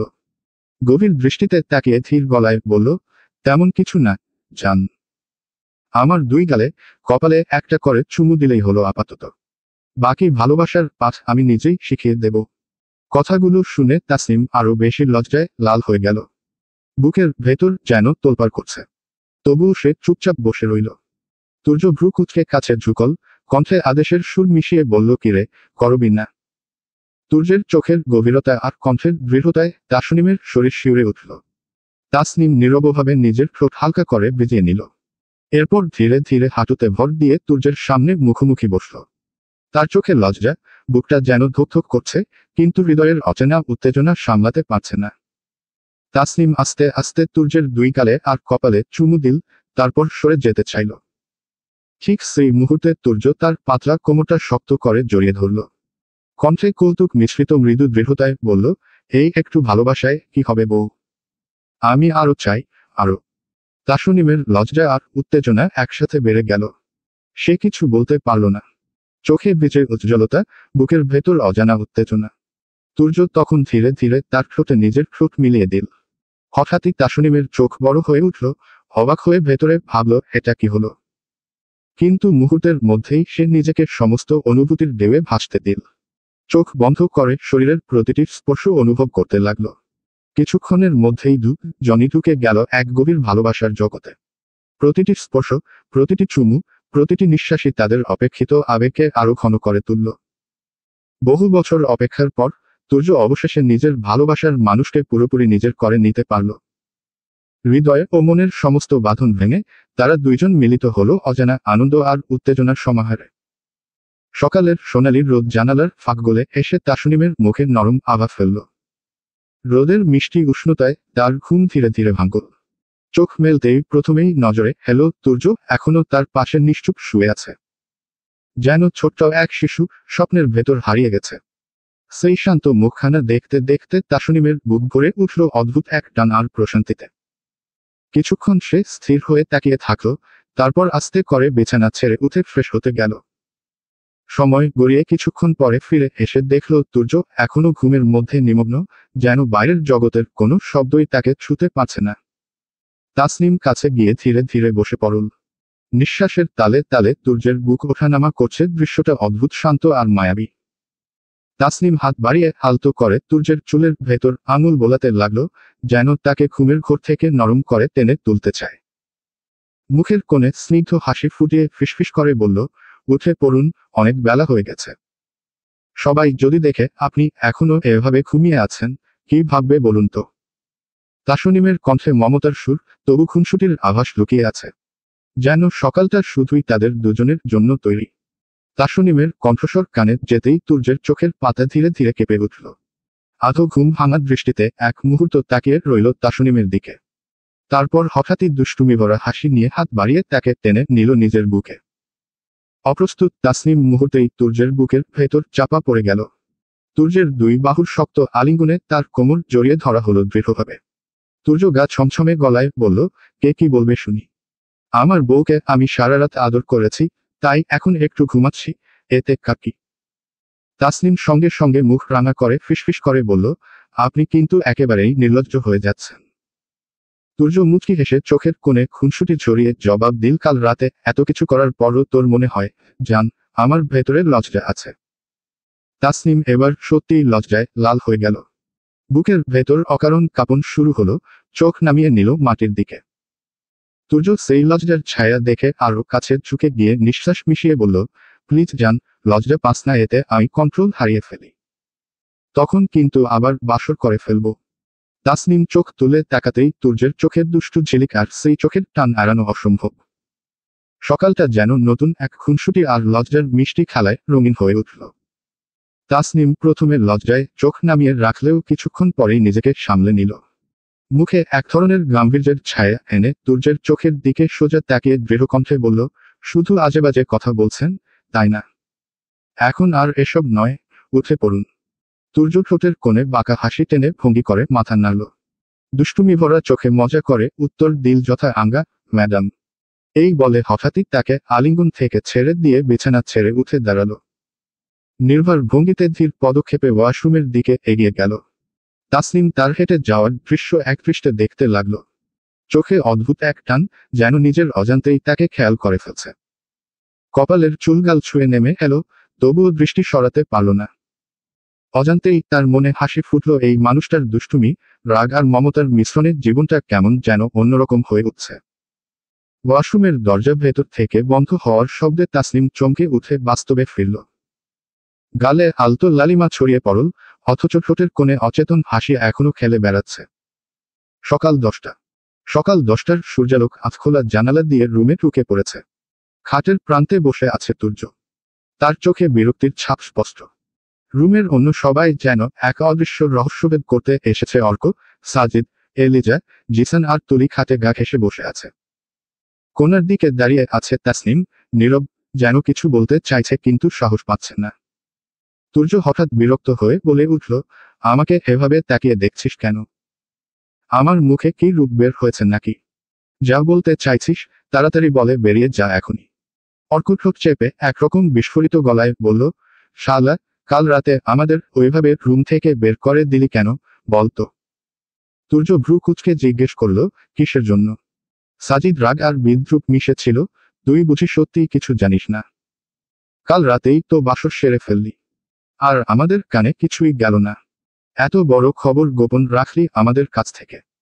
রুমের ভেতর এক মুহূর্তে চাপা হাসির রোল উঠল, কেউ মুখ চেপে হাসছে, কেউ আবার অবাক চোখে তুর্যের দিকে তাকিয়ে আছে। তাসনিম লজ্জায় মাথা নিচু করে ফেলল। তার গাল লাল হয়ে উঠেছে, আঙুলগুলো আঁকড়ে ধরেছে ওড়নার প্রান্ত। তুর্য হালকা বিরক্তি নিয়ে কপাল কুঁচকে চারদিকে তাকালো। তোদেরকে বলে আমি করব কেন? আমার ব্যক্তিগত ব্যাপার, তাতে এত মাথা ঘামাচ্ছিস কেন? তুর্যের কণ্ঠে এক ধরনের জেদ।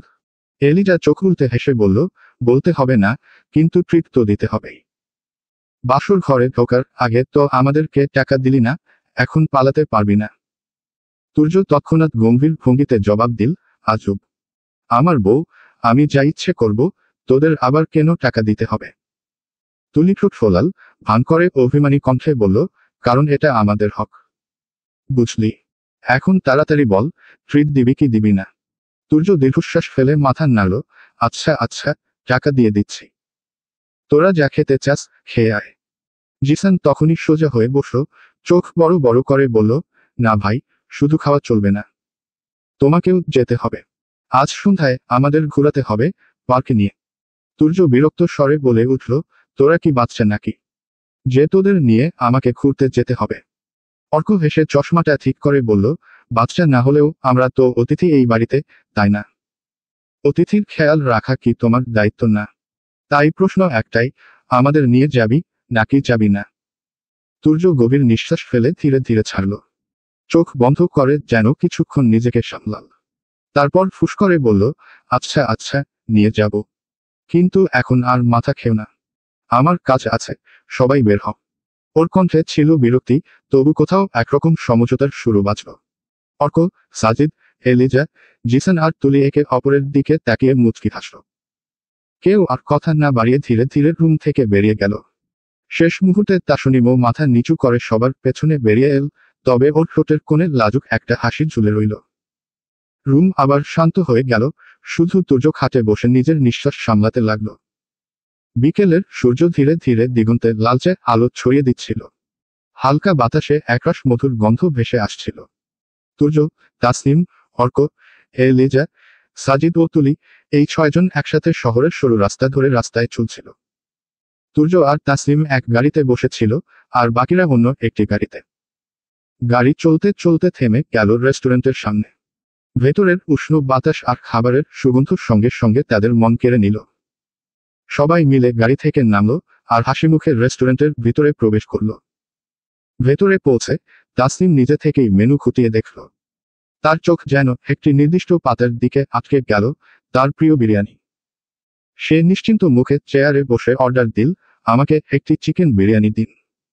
অন্যরা তাদের মতো নিজেরা পছন্দমতো খাবার বেছে নিল।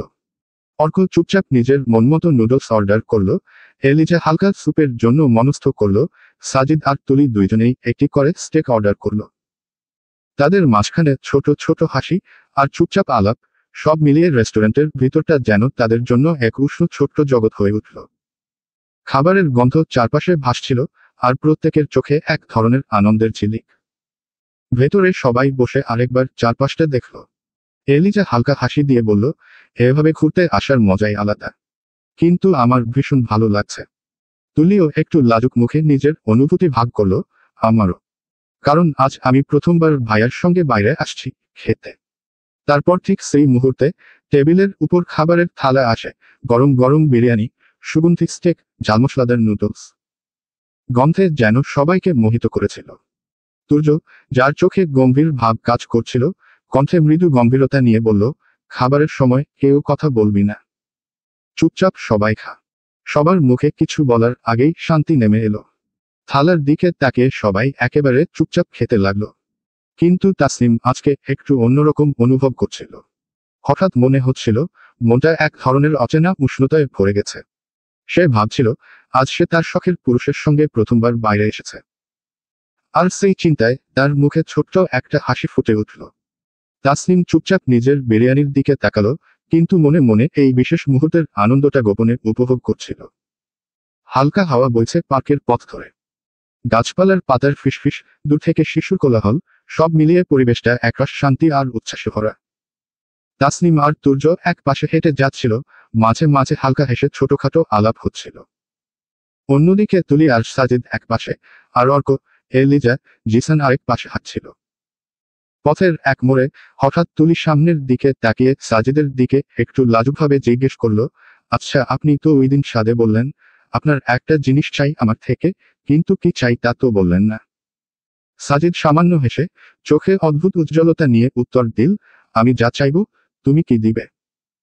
তুলি একটু থমকে লাজুক স্বরে বলল, আমার স্বার্থের মধ্যে থাকলে দিব। সাজিদ তখন ধীরে ধীরে তুলি র দিকে এগিয়ে এসে বলল, কণ্ঠে মৃদু গম্ভীরতা আর আন্তরিকতা মিশে, আমার যা চাই তা হলো তুমি, তুলি। আমি তোমাকে চাই, আমি তোমাকে ভালোবাসি। তুলি কিছুক্ষণ স্থির হয়ে দাঁড়ালো, শব্দ হারিয়ে গেল যেন। তার চোখ বড় হয়ে গেল, হৃদয়টা অচেনা উত্তেজনায় ধরছে। শেষে সে কণ্ঠে কাঁপুনি নিয়েই ফিসফিস করে বলল, আপনি কি বলছেন? পরিবেশটা হঠাৎ যেন থেমে গেল। পার্কের হালকা বাতাস, পাখির ডাক, সবকিছু ভেসে গেছে এই মুহূর্তের উত্তেজনা আর আবেগের মধ্যে।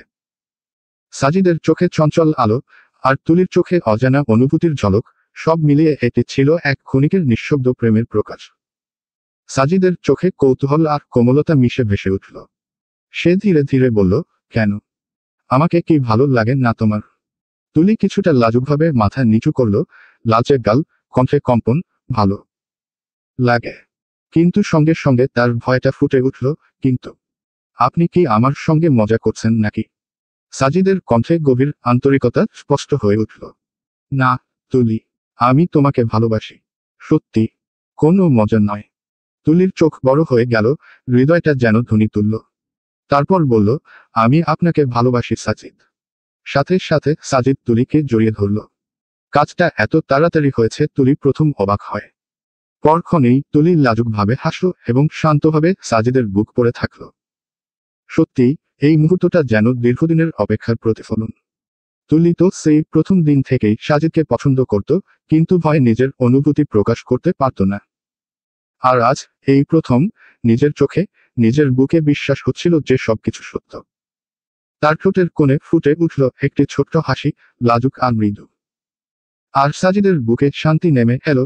এই নিঃশব্দ মুহূর্ত, এই নিখুঁত আলিঙ্গন, তাদের জনের মনকে এক অচেনা প্রশান্তিতে ভরিয়ে দিল। পার্কের হাওয়া ধীরে ধীরে তাদের চারপাশের নরম আলো ছড়াচ্ছিল, আর এই মুহূর্তটি যেন সময়ের বাঁধ ভেঙে শুধুই তাদের জনের হয়ে উঠল। পার্কের সবুজ ঘাসের উপর দিয়ে হেঁটে যাচ্ছিল এলিজা, জিসন, অর্ক। চারপাশে মৃদু বাতাস বইছে, আকাশে গোধূলির রং ছড়িয়ে পড়েছে। অর্ক, এলিজা আর জিসন একসাথে হাঁটতে হাঁটতে হঠাৎ কথার ছলেই আলাপ জমে উঠল। এলিজা হঠাৎ উচ্ছ্বাস ভরা কণ্ঠে বলল, বাংলাদেশ আমার কাছে ভীষণ ভালো লেগেছে। সত্যি বলছি, এখন তো আর বিদেশ যেতে একটুও ইচ্ছে করছে না। জিসন ঠোঁটের কোণে এক চিলতে মুচকি হাসি নিয়ে উত্তর দিল, তাহলে বাংলাদেশেই থেকে যান, এলিজা। কথাটা শুনে অর্ক হাসতে হাসতেই যোগ করল, এই মেয়েটা যদি বাংলাদেশ থেকে যায় তাহলে পুরো দেশটাই আধা পাগল হয়ে যাবে। কথা শেষ হতেই এলিজার মুখটা লাল হয়ে উঠল, চোখে রাগের ঝিলিক, কণ্ঠে ধমক। কি বললি তুই? চারপাশের বাতাস হঠাৎ যেন থমকে গেল।